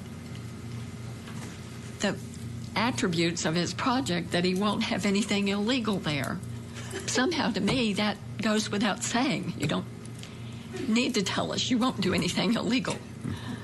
That offends me, frankly, and there won't be any casinos. You can't put a casino there. So, Thank you. Thank you, J.P. Madison. Thank you, Judge. I'm going to err on the side of caution as well. I think we should leave this on first reading, but because for the benefit of all who are here tonight, I'm going to go ahead and state my reasons. I'm going to be thorough because there's a judge in Little Rock who doesn't think we've been thorough before. So referring to our criteria for allowing conditional uses, which is Washington County Ordinance Section 11-200, I think very serious concerns have been raised about whether there is adequate drainage on the property. The gentleman in the blue, what is your name, sir? Tim Foster. Tim Foster, who showed his property on the map and showed that it's very clearly in the different direction of where the retention pond is. And I know Mud Creek. I live over on that part of the county, and so I would be very concerned about the drainage too. And I don't think we heard definitively that anybody's answered the drainage question. So it seems a valid concern has been raised and it's not been answered. I drove out there, and I know that certain judges don't think that's good enough, but if you drive out there, you certainly get a sense for what it feels like out there. I approached the property from coming off of Joyce, and you come to that curve that's a little bit of kind of a scary intersection because I was out there as people were driving home this evening, and it's just a very simple 2-lane road. There's not much shoulder at all. There's a lot of residential traffic because it goes out to Butterfield Coach and goes out to some of the properties out Highway 45. And the homes are far apart. There's on big parcels, and it has a residential agricultural feel. There's a large cemetery out there. The Ritapest property is set very, very far off the road and is in a very nice new building that looks almost like a house, where not for the parking lot in the front, you would think it was a residence. The other businesses that are there are not apparent to me, but I think someone remarked there are 6 businesses out there. This would more than double that. 10, it would turn 6 to 16. That's a dramatic change for the people who've lived out there in a what looks like sort of a rural setting in homes. There's huge homes out there. There's small homes out there. It's largely residential agricultural use, which is, I think, what we think of in the rural parts of the county. I do think that given the proximity of this property to some of the existing homeowners, I do think that it is going to be injurious of their use of the land. Mr. Foster especially, I mean, he's right there adjacent to it, and suddenly he's going to have 10 unknown businesses, thankfully not a circus, but 10 unknown businesses right beside him.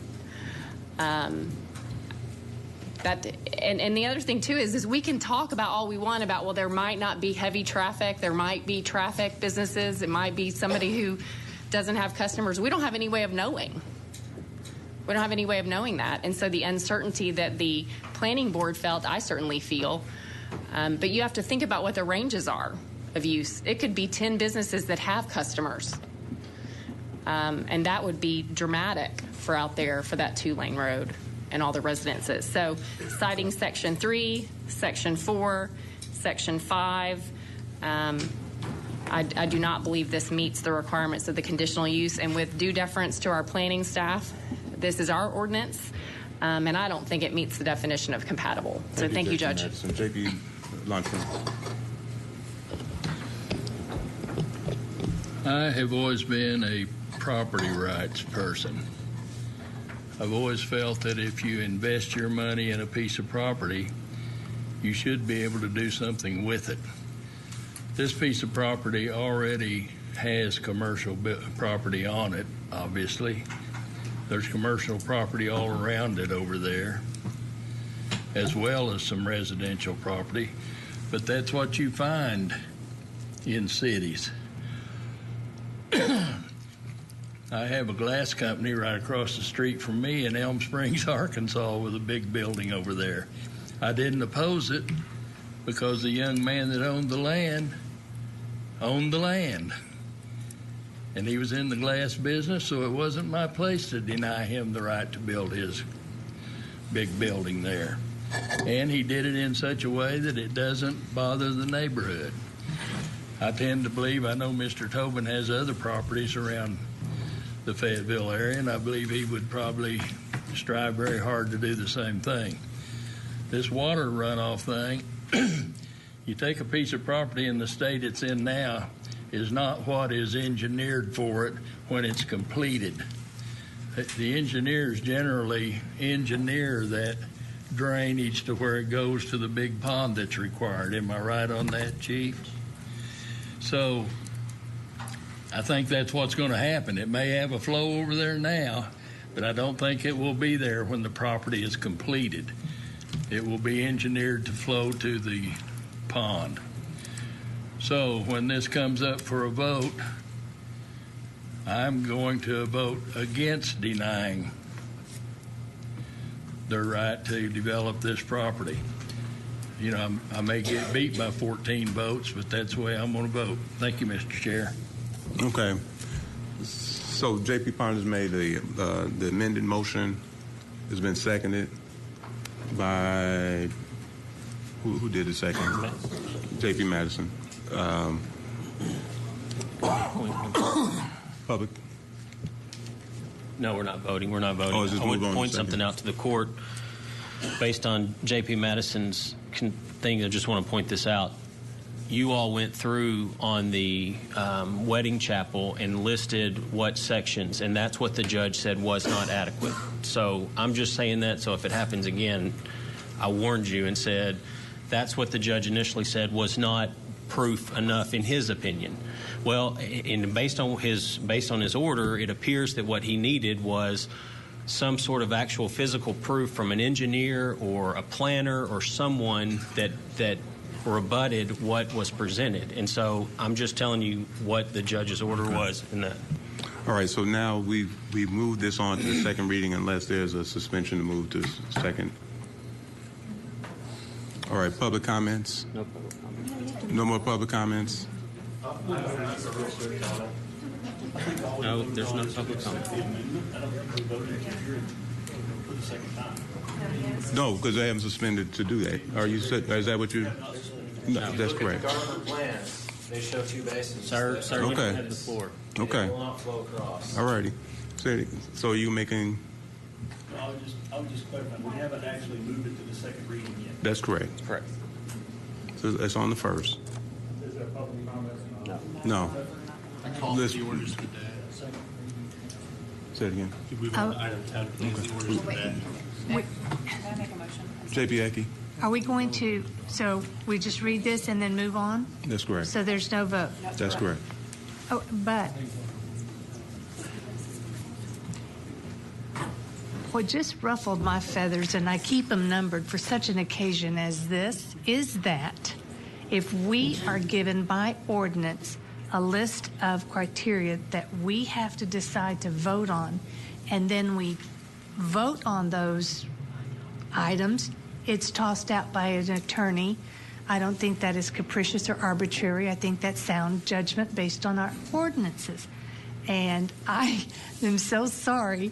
This is just not a public service announcement. It's just going to be a justice of the peace announcement. And that's all I have to say about that. Thank you. JP Rouse, item 10. Go ahead. Not on this. Go. No. Go ahead, JP Rouse, item number 10. Mike. Point of order. I have asked to be recognized for a motion dealing with this, and I am being completely ignored.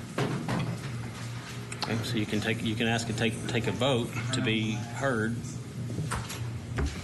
You can take a vote to be heard. Is my point of order being because denied? we'd already moved on. We moved them to item number 10. All in favor of hearing the motion by JP Madison? We don't have to. Yes, you do. Yes, because I moved to item number 10. All in favor of hearing Eva Madison's motion on the prior item number 9? Aye. Okay. JP Madison. I make a motion that we suspend the rules to allow public comment for all the people that have come here tonight, even though it's out of order, because they may not be able to come back the next time, and they're here tonight to talk. And that is what we're here for. So I make a motion to allow 10 minutes of public comment for or against the ordinance. Second. Second by JP Madison. All in favor? Aye. Those opposed? No. I will point out that they still had 15 minutes left on their 30 minutes on the previous thing. Then we'll just go ahead. Let's go one in favor and then opposed, a favor, and then opposed. Those in favor come. Those in favor come. All right, those opposed. Is this a favor for? It depends because you changed the where it doesn't make any sense. And that's primarily my comment. So I'm saying I'm oriented against. Name? Todd Crane. I live on Doral Drive in Fayetteville. And I want to bring up the fact that as an engineer myself, the engineer you've contracted has done his due diligence. Otherwise, the county has failed in its job to hire somebody who's capable of performing their duty. Also, the county quorum court's job is to advance the interests of the county, and changing this ordinance to the negative prohibits the possibility to pass the ordinance. So that's something that really needs to be considered. By changing the title, that it's I can't see the title here, but that it's against ratifying. If you vote against that ordinance, you're actually voting for ratifying, but then there's never actually any action to ratify. And so the ordinance should be left as is, because currently as it's worded, a vote for it ratifies it, a vote against it denies it. And that is a legislative action. And also, the court has had a problem with this arbitrary and capricious clause. I've gone at lengths through the documentation for the White River Landing project, and the court seems to be misunderstanding what the problems have been with the Quorum Court's decision. And it's just as J.P. Madison was saying just now, she was going through reasons in the ordinance that she wanted to deny it. That's the problem the court had, because the ordinance gives deference to the planning board and planning commission. And in doing so, there are requirements as to how to define not arbitrary and capricious, how to define whether or not it has an impact on the surrounding properties. There are criteria. The planning board's gone through that. That may or may not be the case here. But what those criteria are is what the problem is, not how you read into the ordinance. There are criteria set forth by the planning board, by the staff, and those criteria are the only criteria that you as a court can use. Otherwise, you are arbitrary and capricious, and that's been the problem. That's what the court doesn't seem to understand, and the court needs to move forward and stop kicking the can down the road and stop making these people wait for months to get a decision. Y'all need to take some action and get this moved forward. Thanks. Thank you, Mr. Green.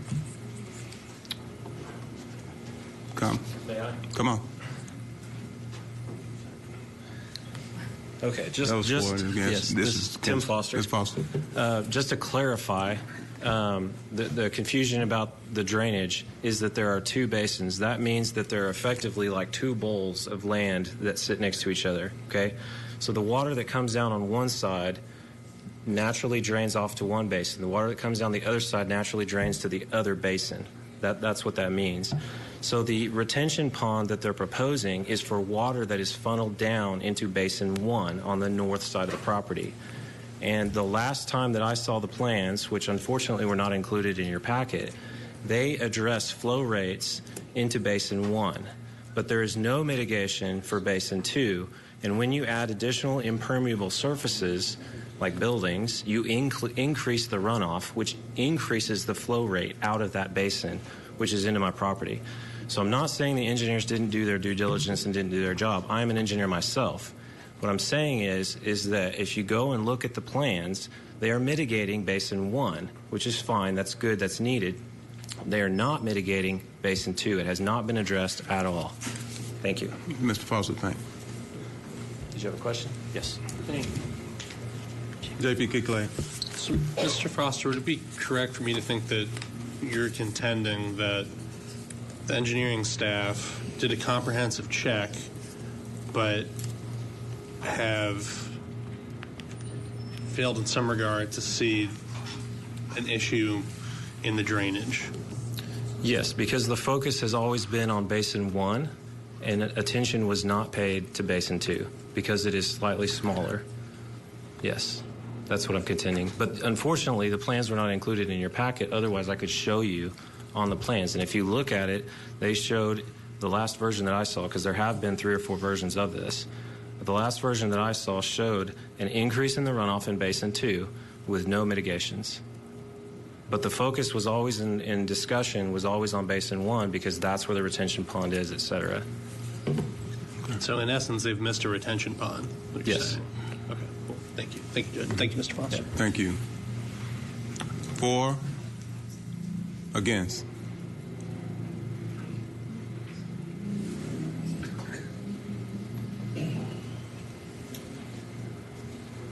I'm not sure if I can do this, but I would like to. I think sometimes a picture's worth 1,000 words. And I have a picture of my house in a rain a year ago in June, in front of my house, to give you some idea of the drainage that is on an approved piece of property. I think it's something I would be happy to pass it around if it's something that I could do. Go ahead. With you guys. That's fine. was looking out the front window of my house, and the property is directly across the street. This was not really, I think, a unnatural rain. It doesn't happen all the time, but it happens.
Thank you, Ms. McAllister.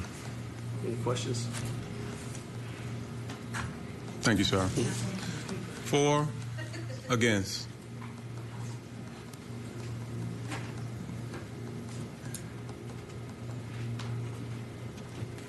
Hi, my name is Lindsay Foster, and I'll just make this quick because our kids are hungry, and they've been really patient with you, and I appreciate it. The runoff that will flow to our property that hasn't been very well addressed will flow directly into Mud Creek. We are very careful with what we do out there. We don't wash paintbrushes and things directly into the creek. We're careful with our runoff. We keep bees. We keep personal chickens for eggs. We have 20, I think now. Maybe we've lost a few. So it may be down to 16. We garden. The Atengulus behind us, our good friends, also keep a few chickens, and they also garden. We make good use of the land that we have out there. Some of the other properties that were mentioned as commercial that are on Old Wire Road are the Marshallese Church, which good for them. They got a bigger building. They're great neighbors. They had a big celebration on the 4th of July. We were at the Atengulus as well celebrating, and the children of the church came out and watched our fireworks display and clapped and cheered for us. We enjoyed talking with them as well.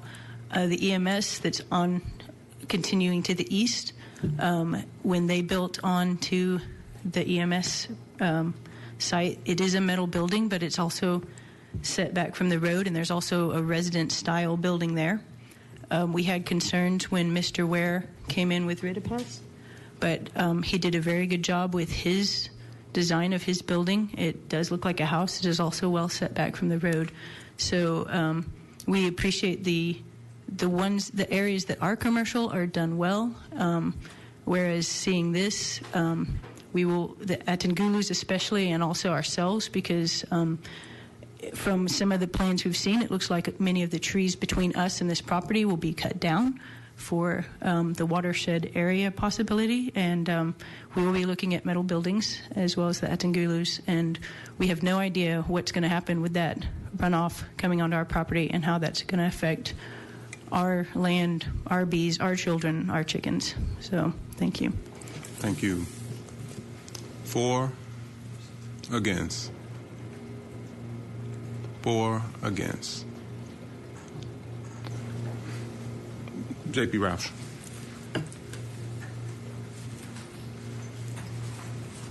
We have a resolution of Hooks One Court, Washington County. Certifying local county government endorsement of Multi-Craft Contractors, Inc. to participate in the Consolidated Incentive Tax Back Act of 2003. This is a similar resolution that we've done with several companies, and for the sake of time, I make a motion that we pass the resolution. Second. It's been moved by J.P. Roush, seconded by J.P. Pond. Discussion, any other discussion? public comments? Any public comments? All right, Ms. Patty. Tom Lundstrom. Yes. Eva Madison. Yes. Sue Madison. Yes. Joel Maxwell. Yes. Butch Pond. Yes. Fred Roush. Yes. Bill Usry. Daniel Balls. Alicia Devons. Robert Dennis. Yes.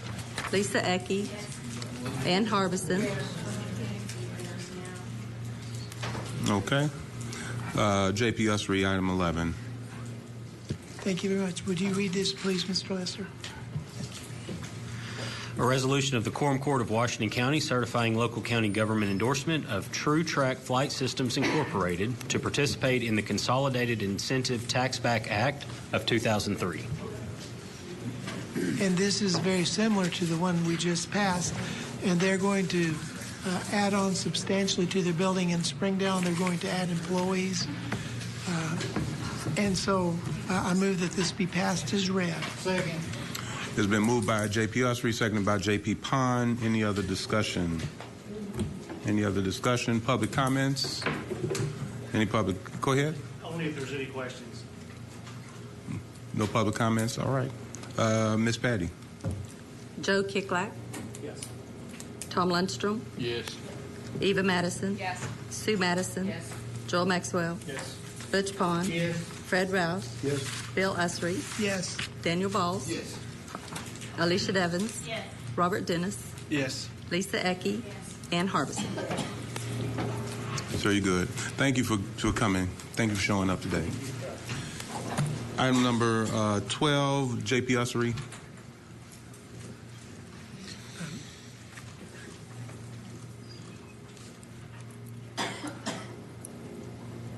This is moving money around. I believe that this is has to do with the Sheriff's Department, where they assist different venues, and this is the pay that they get. And so we're putting it in the right bucket. And so if you'd read that for us, please, Mr.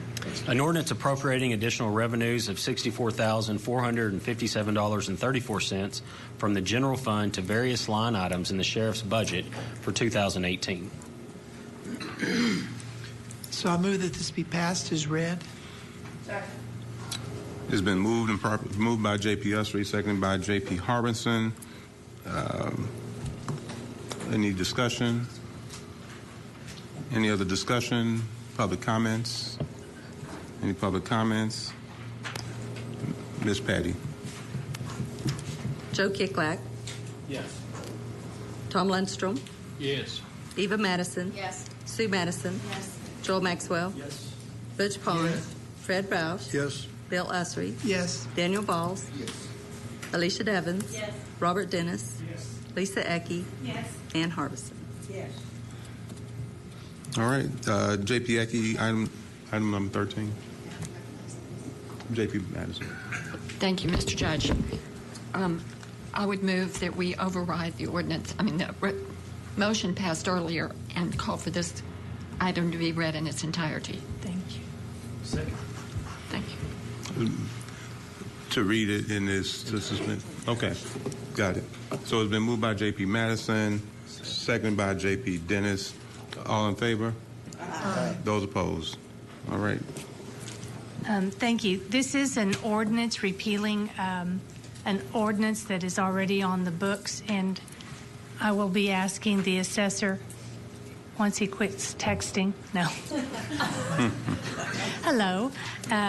If he will share some insight and history to this after our county attorney, Mr. Lester, reads the ordinance on what we're appealing. Thank you.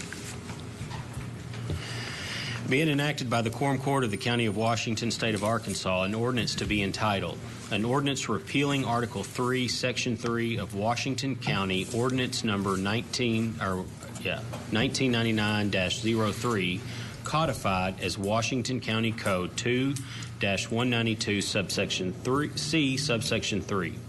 Whereas Article 3, Section 3 of Washington County Ordinance Number 1999-03, codified as Washington County Code Section 2-192, subsection C, subsection 3 is no longer necessary. Now, therefore, be it ordained by the Quorum Court of Washington County, Arkansas, Article 1, Washington County Ordinance Number 1999-03, as codified, is hereby amended as follows. And this next part is all stricken and therefore removed. Section 3, employment after leaving office, subsection A, no elected official shall be given employment with the county for a period of 1 year from the date of leaving office except by majority vote of the Quorum Court. Subsection B to be removed. If an elected official is employed in violation of this section, said elected official shall be liable to the county for any and all monies paid, including any benefits and parts of benefits, and for attorney's fees and any costs incurred in the process of enforcing this section. Said employment shall be void ab initio. Thank you, Mr. Lester. When I did some research on this particular ordinance, it goes back to 1999 when the county judge was Jerry Hutton, and it had to do with contracts, nepotism, and trying to understand what is a family member. And because it affects elected officials, I felt that I would reach out to the elected officials and get their opinions on this particular ordinance, because I feel it needs to be repealed, given the current political environment of checks and balances and audits. It's no longer necessary. But Mr. Hill dug in a little bit deeper and found out why this ordinance was first drafted and approved back then, and that is one thing, the why I couldn't find, but he did. So if you would please, Mr. Sure. Hill. Yeah, just a little bit. We were talking about this today, and so I have a number of employees who were employed during that time, and I was talking to him about what J.P. Ecke had spoken with, and what was going on at that time is what they call double dipping into the retirement program. And there were actually a few assessors in different counties in the state. One assessor in particularly had retired, was receiving a retirement check, but then also won re-election. So they were getting paid as the assessor. There were no checks and balances in place in that. And so there were a number of elected officials who had the required amount of retirement, had put in for retirement, but then sought re-election, and so a lot of double dipping was taking place. That was affecting the retirement program in the state. And then so what Jerry did, Hutton, during that time, is he wanted to do some self-policing. And so that's why we're the only county that still, well, we're the only county, I think, that passed that ordinance, and we're the only county that has this ordinance currently. He said, well, Washington County, we're going to lead the way like we do in a lot of things with a lot of our offices here in the county across the state. And so as a part of self-policing this until that is fixed, we're just going to make it to where a county elected official cannot be hired by the county or be employed by the county once they are no longer, whether they lose re-election or retire. And so that was to put that in place. So there have since then been a lot of provisions put in place so that this does not happen.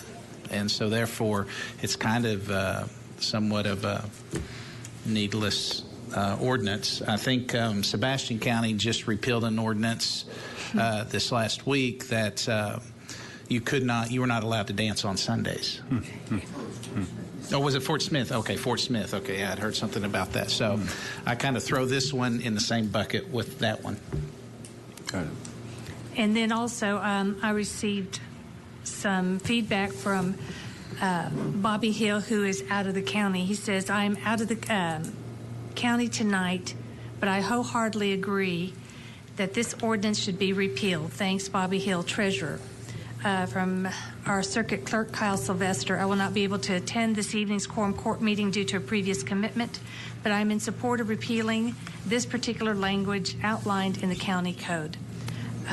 From our County Clerk, Ms. Becky Llewellyn, I agree also. It should be repealed. Having the Quorum Court decide on case-by-case basis seems like it could potentially open the door to some questions and discrimination against individuals. Why was one allowed to return and not another? If someone was qualified for a position, I don't see why this ordinance is necessary. So, Okay, so your motion? my motion, I'd like to make a motion to, and this does take 3 readings, to repeal or to pass this motion. I'd like to suspend the rules and move it to the next reading because this does not affect the public in any way. It affects the elected officials who run for office, and therefore I'd like to suspend the rules. So the motion been made to Yeah. suspend the rules? Second. It's been seconded by J.P. Lundstrom. Any discussion? J.P. Madison? I think this certainly does affect the public. It talks about who's employed by the county, and I would bet that every single elected official supports this because it benefits them. And so I do not support moving this on. I think it's something that deserves some attention. I don't feel secure that we have closed the loophole of double dipping. And so until I have more information on that, I can't support it. I do know that my fear or my suspicion when the issue first came up was of double dipping, was that elected officials that wanted to retire and then come back on the county payroll getting a second hit at APERS. That was my suspicion for why this was in place. And I certainly haven't resolved those concerns in my mind. But I don't know that elected officials supporting this is really a good sampling of whether this is the right thing to do. So I'm going to vote against the motion to suspend the rules. J.P. Madison. Thank you, Mr. Judge. Do you happen to know who was the original sponsor of this motion? Or this ordinance? Rusty Parsons. Rob Parsons. Rocky Parsons. Rocky Road. I'll get it right here. Okay. I thought it was just R. Parsons. Rocky Parsons. Was he not a Republican? What does that have to do? I think this smells a little bit of backroom deal making is why I'm not liking this at all. State law has changed. You have to wait at least 6 months after you've retired and started drawing retirement before you can go back and work for the county. But if you have an elected official who's ready to draw retirement and they cut a deal with their top aide, I'll support you and help you get elected if you'll give me a little part-time job when my time is run so that, I can get out of the house or whatever, or don't end up bored. And that's not the way we should hire people. I mean, we have a process for hiring people. They apply, they're qualified, and I'm really bothered by this. And I don't really think after the fact it's going to solve the existing problem. Thank you. J.P. Usry. Thank you very much. I'm the half-full person, and I know that there are several people that are up for re-election that have 16, 17, 18 years with the county. Not quite enough for retirement, but right now they can't come back to work for the county, and they're talented people. They could certainly fill in other places, and they know the system, and I think that we could potentially lose some talented people because of this. And so I think there are plenty of things in place to keep them from double dipping, but let's give them the opportunity to single dip. Thank you. Any other discussion? So I want to point this out. I pointed this out before, and it as your attorney who has studied this and read a bunch of law and looks at this for the last year and a half, I'm going to tell you right now that the part that says you cannot be elected, the part that says except by majority vote of the quorum court is unconstitutional, because you are taking the power of hiring someone away from an elected official. And you may say, well, no, we're not. Well, if you vote yes, if someone comes up and says, I want permission to hire this person, and you say yes, then yeah, you're not taking anything away. But if they come up and they say, I want to hire this person who was an elected official, and you vote no, you have taken the ability for them to make the hiring decision away, which is in direct contrast to Amendment 55 of the Arkansas Constitution. Just like other elected officials can't tell you what to do, it's the same way. You can make general policies. And so if you made a policy that said no one that has been an elected official can have employment with the county for a period of 1 year, and that was it, arguably, although there are some shortfalls, I think, in that argument, arguably you're making a general policy across the board. But when you put this one little caveat that says, except for unless we say yes, you are violating the Arkansas Constitution. I'm just pointing that out to you. I know it doesn't matter to repealing all of this. I'm just saying that one little part is against the Constitution. And I think if it were challenged, I think you would lose on that. J.P. Ecke. Thank you, Judge. One of the questions that I did ask the Personnel Committee when we put this to a vote whether or not to advance it onto the Quorum Court was, do we have the legislative powers to do this? And according to the Association of Counties, it says on page 25, legislative powers denied. The Quorum Court may exercise any legislative authority within regard to employee policy and practices of a general nature, but not limited to the establishment of general vacation and sick leave policies, general office hours, general policies, and references to nepotism that's to be applicable in the hiring of county employees. And it goes on to say that the Quorum Court dealing with matters of employee policy and practices shall be applicable only to employees of the county and shall not apply to the elected county officers of the county. Furthermore, legislation applying to the employee policy practices shall be only of a general nature and shall be uniform in application to all county employees. And that is what this is not. This is not applicable to all county employees. What you're doing is you are segmenting only elected officials, those who choose not to run for re-election or those who, like Justice Usry said, perhaps lost their race. And I don't believe we have the legislative powers to preclude any elected official from hiring a person who is JSAP qualified in their department. And that is what this ordinance does. And I don't believe you can cut a backroom deal with the coroner. I don't see what you would benefit from something like that. And there are audits on whether or not a retired employee can come back and work. I mean, a retired elected official or whatnot. But I don't see that they can retire so much as they just don't run for re-election. But we are choosing to preclude who elected officials may and may not hire. And that is what the other elected officials were saying.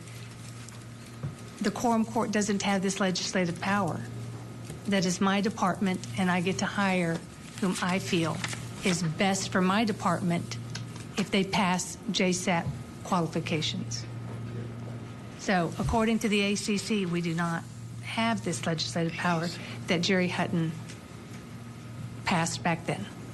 And that is why I'd like to repeal it. Thank you. And J.P. Maxwell. I just have a couple of questions. I didn't know who to address this to. If anyone recalls in the last 20 years or so, how often is this an issue?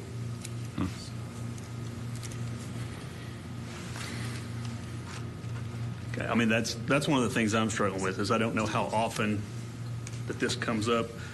I guess, and then someone else mentioned earlier, I'd just like some clarification if maybe our attorney knows. Is there a state law prohibiting employing a previous elected official for 6 months under the state law? The laws on that, there are some rules regarding retirement and some prohibitions so that to prevent double dipping. But if you had somebody that was elected one term and they've only had 4 years in, they're not eligible for retirement. No, there's no state law that says that person can't then be hired in a different capacity by a county or municipality. I guess when I look at this, I look for what loophole could someone use, and I know we've covered one, which would be double dipping for retirement, APRS, et cetera, and maybe the assessor issue that maybe drove this in the first place. But I also see an opportunity. Not this assessor. It's a different state, different county. You want to clarify that right now? I do see a loophole in here where if someone in some sort of legislative position or administrative position could in fact prepare a position or a raise or benefits for an office that they're not currently serving in, step out of their role, and then step into that role. Again, with I'm not suggesting anybody would do this, but I think we always have to legislate against the options or the possibilities because someone could do it. Be very easy for someone in this body to vote for a raise, vote for more benefits or whatever for a position, not run for re-election or get beat in an election, and then serve under that office and take those benefits or take that pay raise, and in effect have pre-voted themselves a raise or pre-voted themselves a position or pre-voted if they're good friends, if they do some sort of vote in favor of some administrative body and then work for that administrative body when they're out. So there's definitely a place for this to be exploited.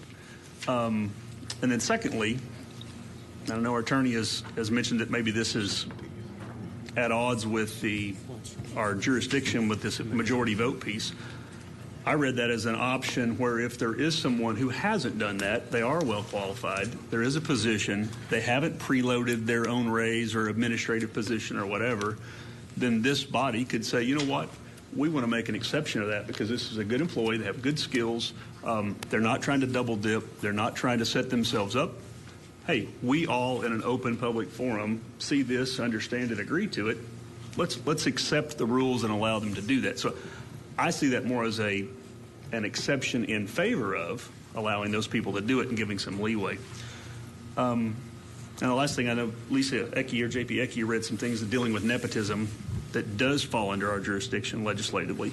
And to me, I see this as a way to prevent either the appearance of nepotism or the actual execution of nepotism. So I guess at the end of this, I'm kind of scratching my head as to why we would need to repeal this if the Quorum Court has a say on any of this, and if it has come up, I mean, maybe someone's thought of something by now, but in the last 20 years hasn't been something that's come up on a regular basis.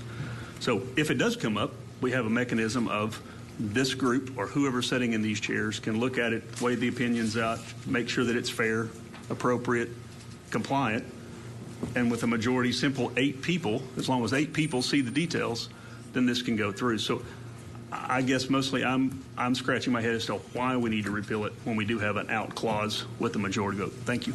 JP Pine. I just wanted to what came to mind listening to the discussion in a statement made because people listen to what we say. No county judge made any kind of ordinance into a law. The county judge cannot do that. That's right. The Quorum Court at that time, under Jerry Hunton, passed a law, an ordinance, not really a law. And if according to some of the other things that we've discussed here, if someone wanted to challenge that in court, in other words, if you've got an elected official that wants to hire somebody and there's no state law to prevent them from doing that, they can take that to court. We've been sued before, and we've been capricious and all kinds of stuff and got our feathers ruffled. But that's one. There's just a couple of things about it. And another thing,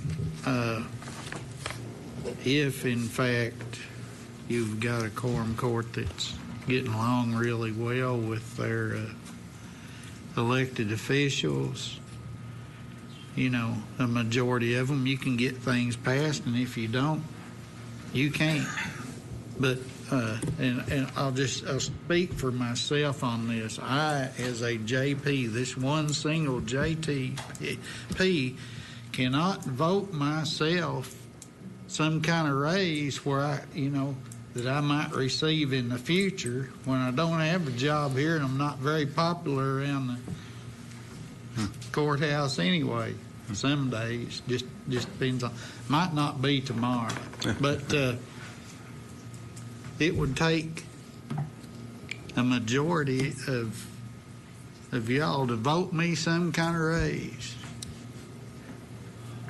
in a job that I don't have and have not applied for, made any kind of backroom deal with, and cigar smoke chokes me to death. I'm not going to ramble on all night. It's past my bedtime. Thank you. Thank you, J.P. Pine. All right.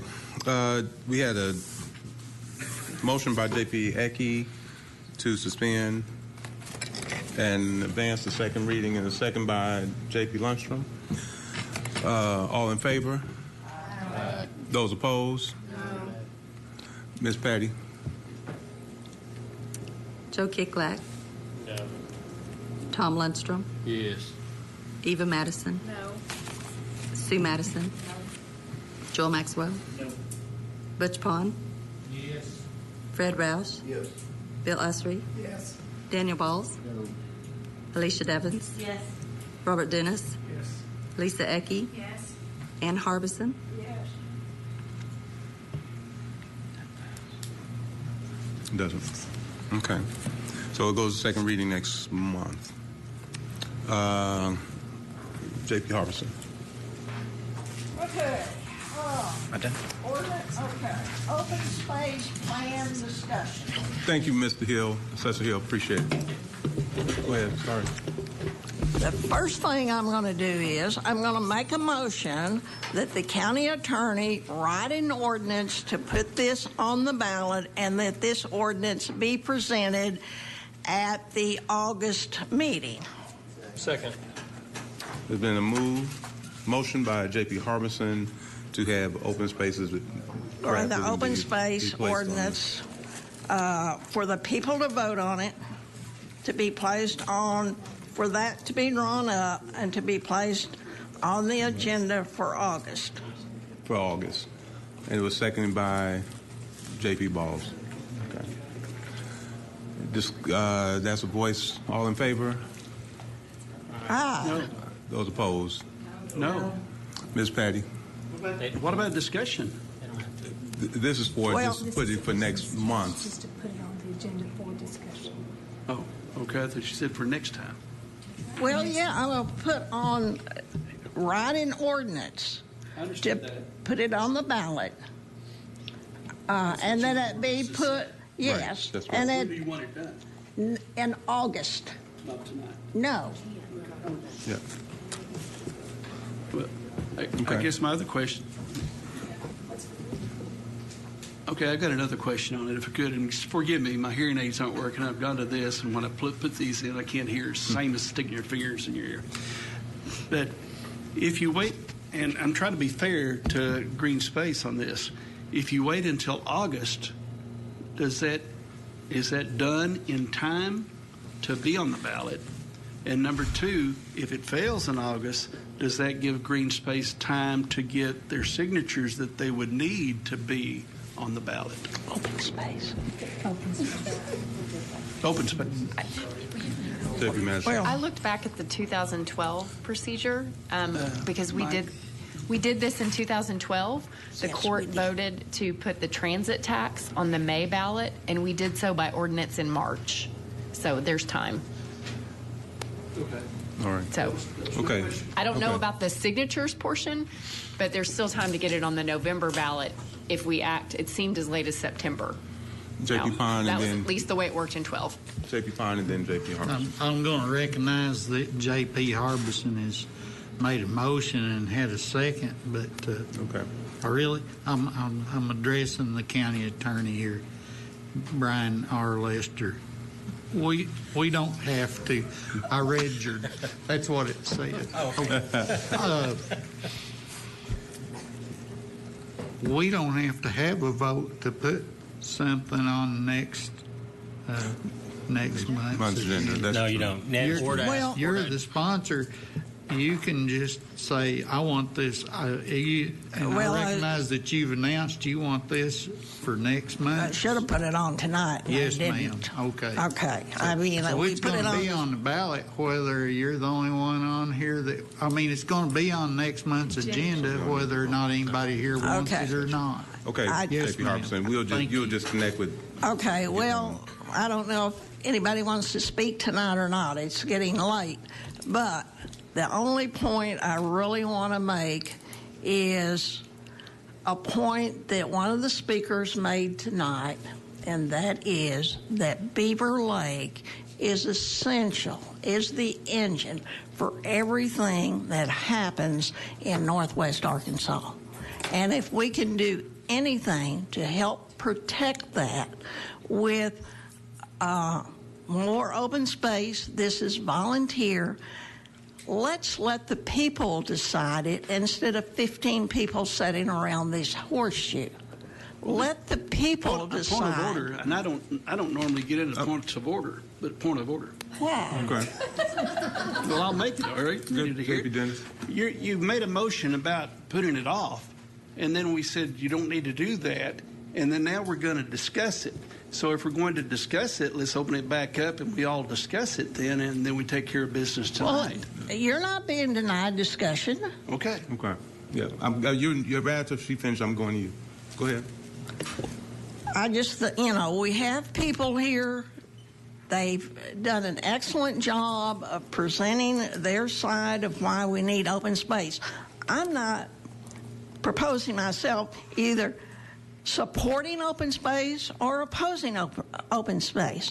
I think what we need to do is let the people of Northwest Arkansas decide if they want to support it with a 1/8 cent sales tax. And I know it's a regressive tax. You can do pros and cons on this issue. But what I really want you to think about is if we put this off and we don't help these people get it on the ballot for the people to decide, we're kicking the ball down the road, which may be very detrimental to this area. Because we do need open space. This is volunteer. No one's going to be forced to turn their land into open space. It's a mechanism to save Beaver Lake. And that's what, in 25 to 30 years down the road, if we haven't put something in place now, then it may be beyond the point of saving that lake. We need to be progressive and let the people decide if they want to do this. And I feel very strongly about this. I remember 50 years ago when Beaver Lake was being built, arguing with my Republican friends why we needed this lake. We don't need that lake. That's a boondoggle. That's a waste of federal money. Who knew that Beaver Lake would enable Northwest Arkansas to be what it is today? We want to prepare for the future, and we need to protect that lake. Yes, we can have open space for other things, but my main issue is the protection of Beaver Lake. Thank you. Thank you, J.P. Harbison. J.P. Dennis.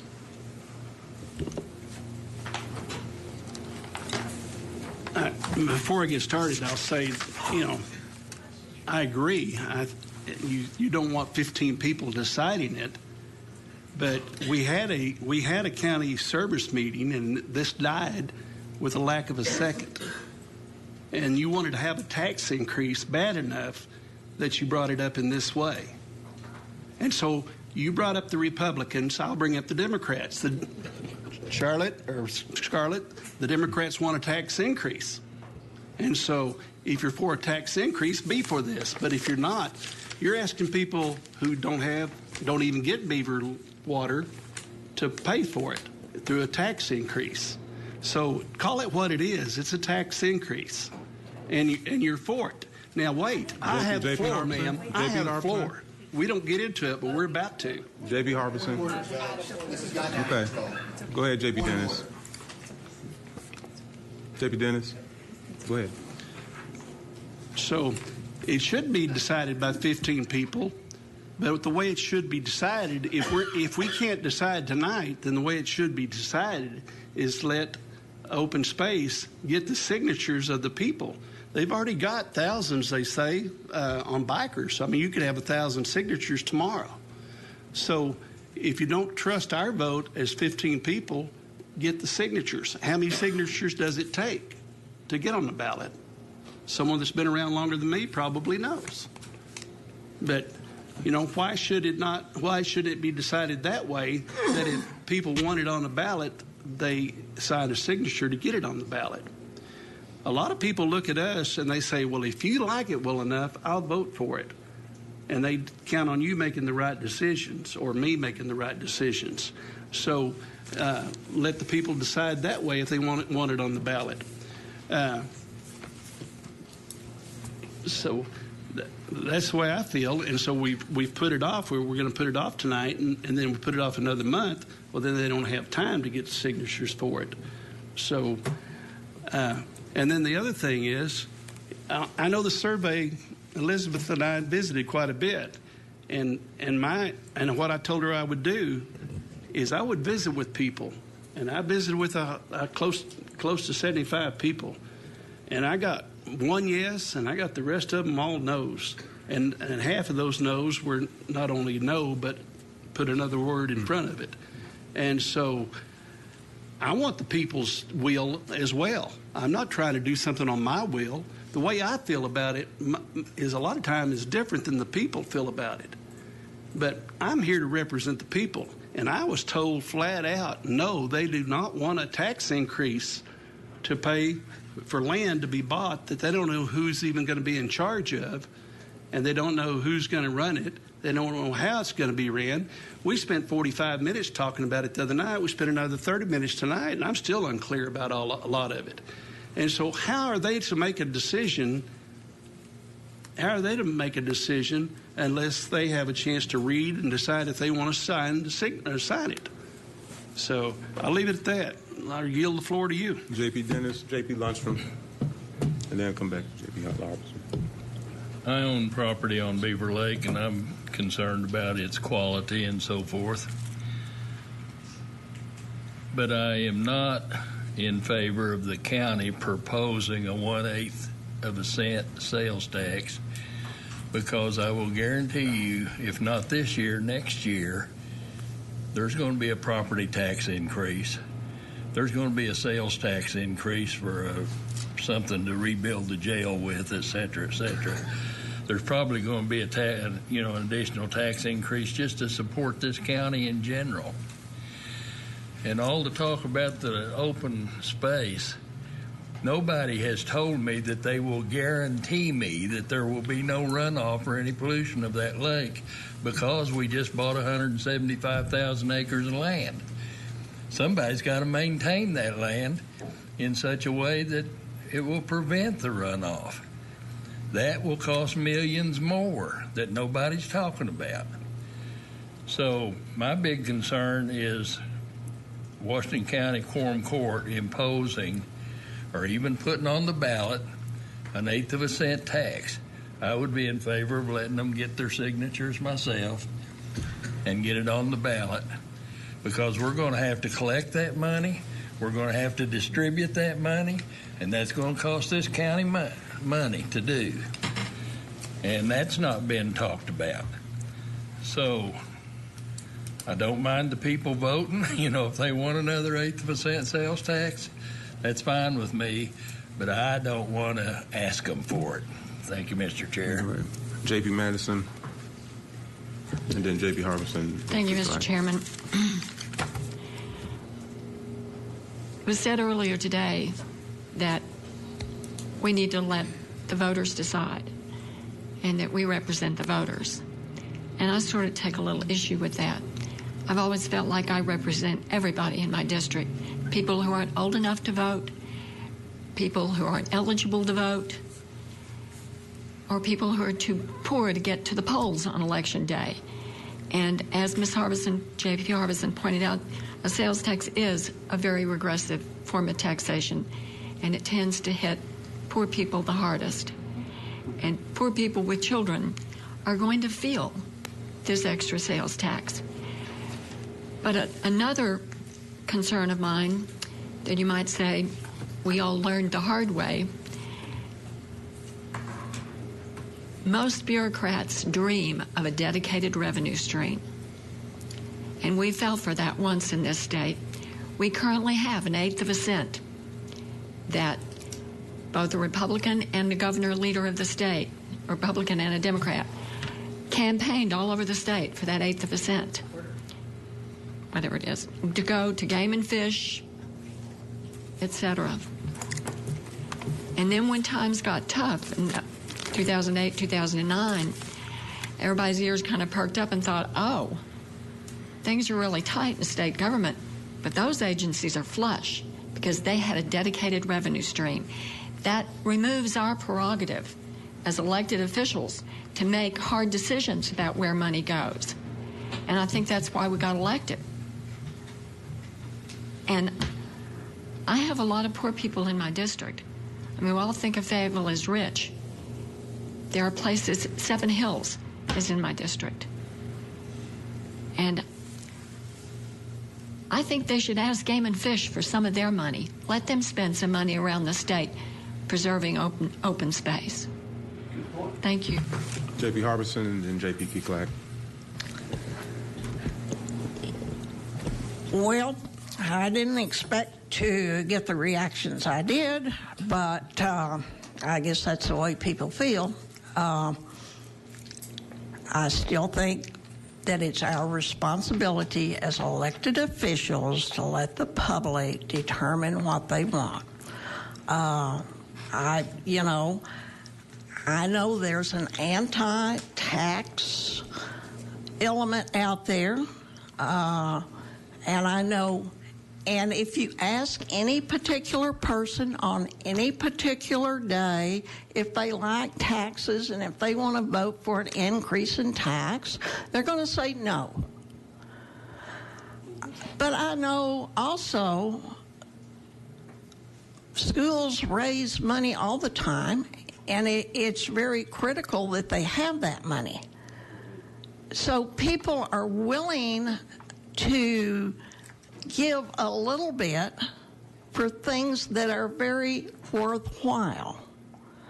And but if you, and Robert Dennis talks to a lot of my constituents because they all live in South Washington County and they all come through Walmart.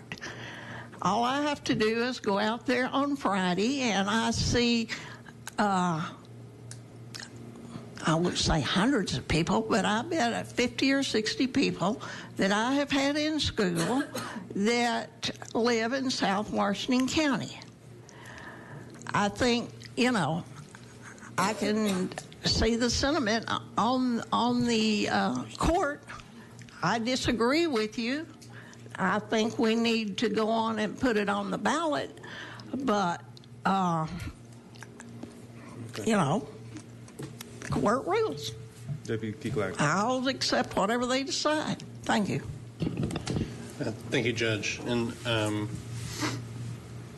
after listening to the residents that have contacted me and have contacted most of us en masse, listening to our comments tonight, I think that ultimately the disagreements we have can be best fought out, so to speak, on the ballot. residents can sign petitions to put or sign or gather a certain number of signatures to put something like this on the ballot. However, we have the opportunity to expedite that process and show that Washington County is a more efficient government. We're one of the largest counties in the state. And talk about Republicans, Democrats, I think that one thing that we all know is that our state motto is that the people rule. Our state nickname is the natural state. I think you all know that I support the open space plan, but more importantly, removing myself from this, I support the residents in our county's rights to vote. I know that by voting against this, no one's attacking anyone's right to vote. It won't be so dramatic to make that argument, and I'm not. But we have the opportunity to allow the residents to vote on something that there is significant support and opposition against based on our own experiences, our own research, but also scientifically, statistically valid research. And because we have the opportunity to have the most efficient and typical way possible to gain residents' understandings of this issue, that's why I support moving this on the ballot. It's not because I support the open space plan. I do, but I have to remove myself from that. I support our residents' ability to be able to vote on this, as I've said 4 or 5 times. Okay. So I yield my time. Thank you. Last one, J.P. Ecke. Thank you, Mr. Judge. This country was founded on the motto, taxation without representation. We were elected to represent the people in our district to make the right decisions for them. And last year, let us remember the 150 constituents that were sitting in the public gallery when we were even considering a quarter of a millage increase, how they came out saying, don't you dare. You do due diligence. You look behind every rock, behind every door. Before you raise my taxes, you better make sure that that budget is streamlined. So you hear that sentiment, and I think they said they did not want have their taxes raised, so we did not raise their taxes, and we were elected to make those decisions for them. So to say that I don't want it on the ballot, no, I'm making that decision.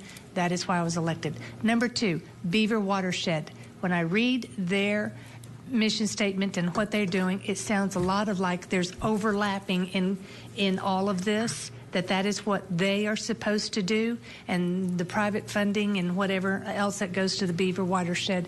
And I think that's what this needs to do, is get private funding for it, because along with my colleague, Mr. Lundstrom, I do not believe that we, the county, are a real estate agent, and we don't have any business buying thousands and thousands and thousands and thousands of acres of land.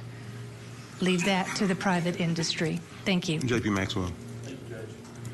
I'm looking at this a little bit different in that the services that the county provide fall into a couple of categories for me. There's some that we like to provide.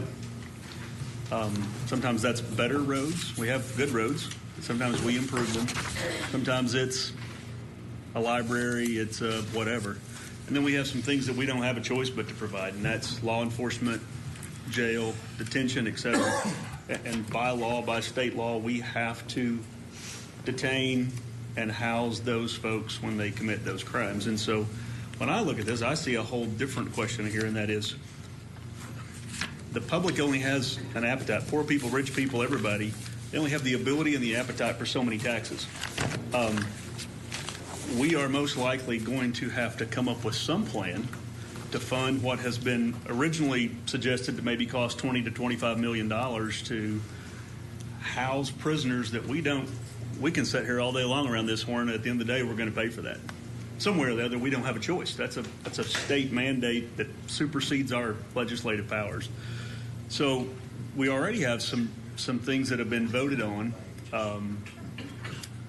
The library has voted here in Fayetteville to increase the tax to build a bigger library. So the citizens of Fayetteville already have increased their tax burden voluntarily, but they've increased it. Springdale's voted to close their jail and build a different center. There's going to be some taxes involved to do that. So the appetite for taxes is already being fed to some degree. And I would just contend at some point we're not going to have a choice about part of the taxes that we may have to ask for them to fund. And we've said nothing about the fact that we seem to be running our budgets. We're certainly not putting anything back for a rainy day. We're taking more out. I noticed we went through our comptroller's report kind of quickly tonight, but I saw our health insurance and our flexible spending fund and our jail fund, that there's money going out that isn't coming into the general reserves, but it's leaving. So we're not running flush on the services that we do provide. So I think I'm cautioning myself that before I put this up, the responsible question I'm asking myself is, which tax do we bring to the people first? The ones that we have to bring, or the ones that we have an option to bring? And to me, I have no argument with open space and the conservation. I think we are growing quickly, and there's going to be a lot of changes, and I like a lot of the things we have. I think the draw to Northwest Arkansas is the natural part and the outdoor activities and whatever, and ironically, we'll draw enough people here that we'll kind of blot some of that out. I like the whole concept of the conservation. It's just that at this point, I think we're at a spot where we have some other things that we're not going to have a choice about, and we're certainly not overflowing with revenue. So that concerns me, and that enters into my thought process. Thank you, Judge. All right, let's move on to committee reports.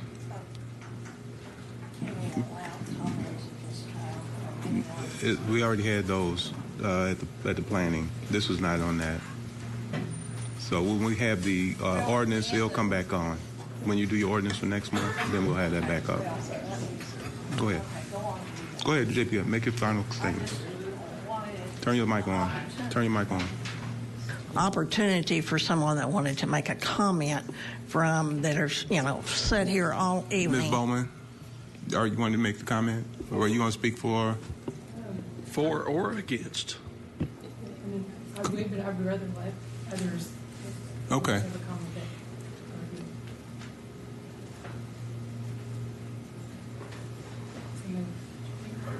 Are we doing public comment? Yes, briefly. Hi, Ammon Jordan. I had the good fortune of speaking with a lot of you on the phone. I really enjoyed that experience. I find you all to be very insightful, respectful folks. We may or may not share the same desire with respect to this conversation, but I appreciate your willingness to at least hear me out, and I enjoyed it. Nice to see you. I just want to put this tax in perspective. And I understand the slippery slope argument around taxes. I understand the regressive nature about taxes. There's some very valid points to be made on both sides. But I just want to put this 1/8 of 1 cent tax in perspective. We're talking about on an annual basis per individual $7.29. We're not talking about a lot of money. Average estimated cost to a family household is $18. That's not a lot of money.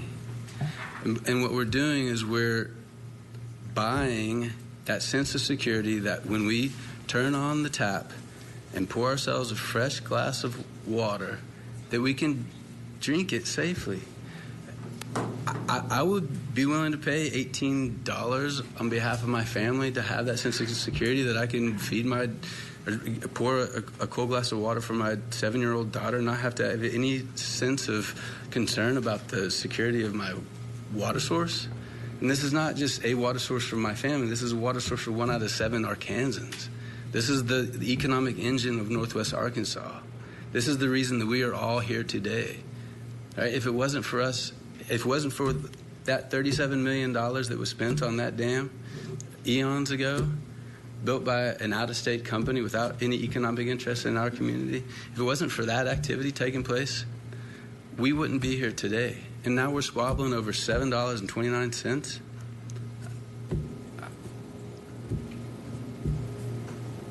I understand your arguments. They're very valid, but let's put it in perspective, and let's be respectful of the fact that not only are we in the service of managing stray dogs, trying to decrease wait time for 911 calls, we're also in the business of the health and well-being of our citizens. Those 250,000 people in the community, they want to know that they can safely drink this water.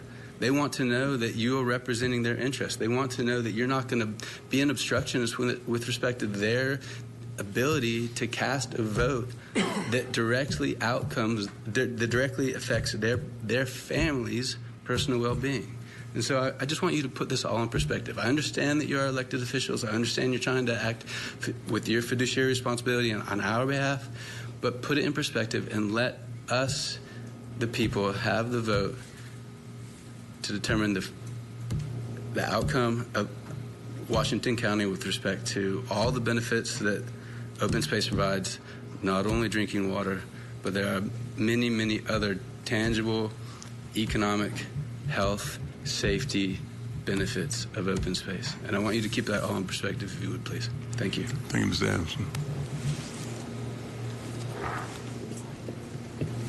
Terry Lane again, the Land Trust. I just wanted to address a few of the comments that were made because maybe I can bring a little bit of clarification to some of the points as this conversation goes forward, perhaps next month. But yes, it is about more than Beaver Lake. That gets brought up a lot. That is extremely important. People care about clean drinking water. It is also about the other rivers and streams that we recreate in, the Illinois River watershed, and so forth. So it isn't just asking people to fund one watershed. It's water quality in general for our county. There was a point brought up about Game and Fish and the state sales tax. Game and Fish is a partner in what we're trying to do here, as is the Nature Conservancy. Arkansas Natural Heritage also receives a portion of that funding. So do our state parks.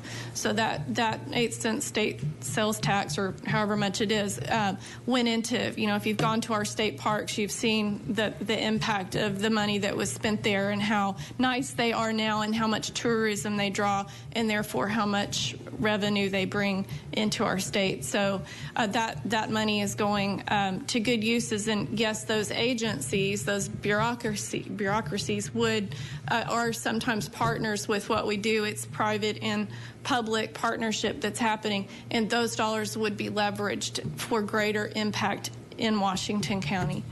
Trying to think about what another, what you were bringing up. It's late. I'm losing my train of thought.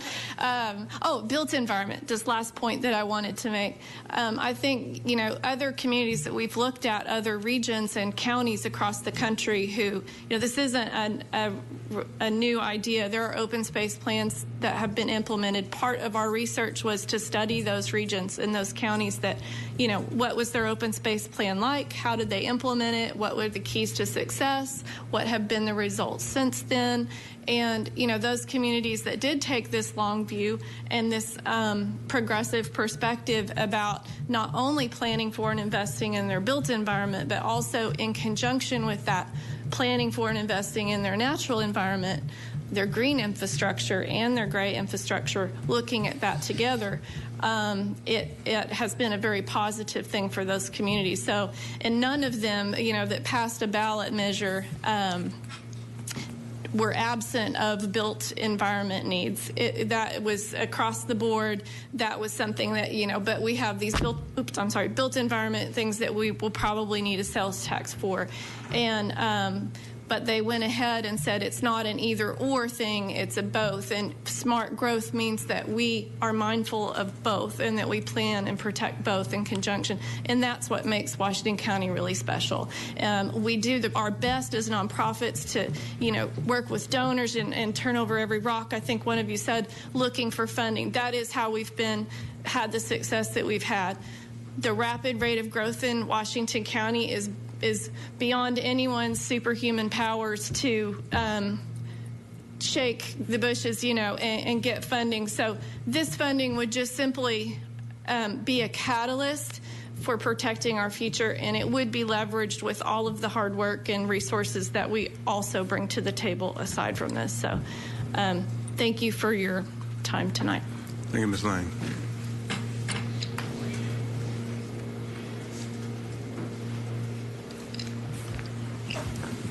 Honorable Justices and Judge Wood, my name is Clell Ford. I'm the Executive Director of the Beaver Watershed Alliance. I haven't spoken to you all before, but I'm very honored to be here this evening.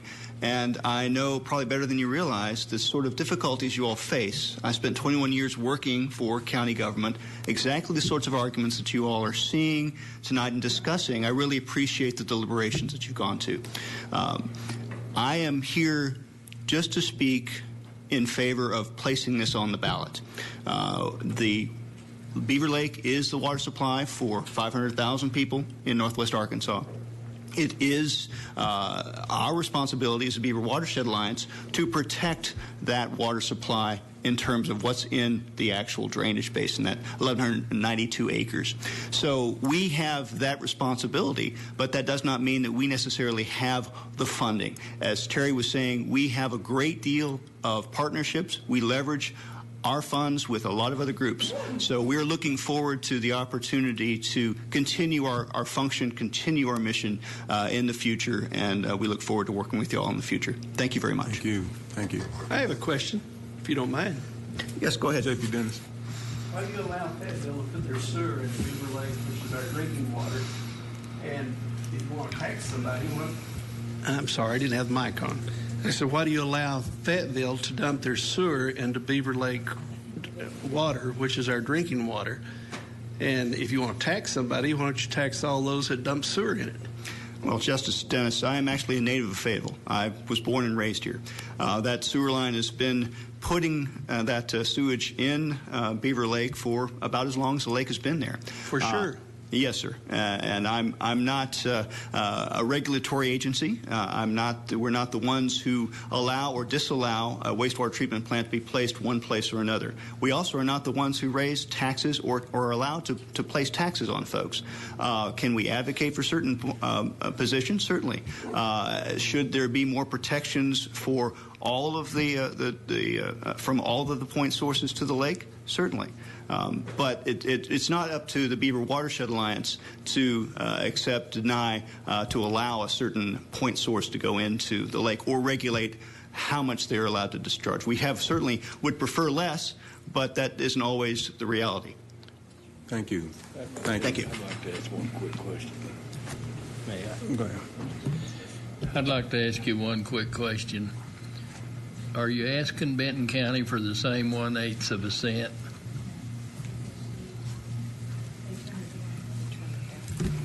Okay, so this is a regional plan. Ms. Bowen, right? Yes, I'm sorry, Elizabeth Bowen, Northwest Arkansas Regional Planning Commission.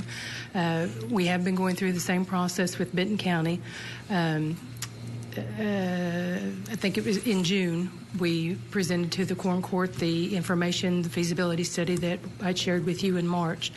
They have currently a 1/8 cent sales tax that they are taking to the public for a special election in March, and they've asked for us to wait until after that to continue the process.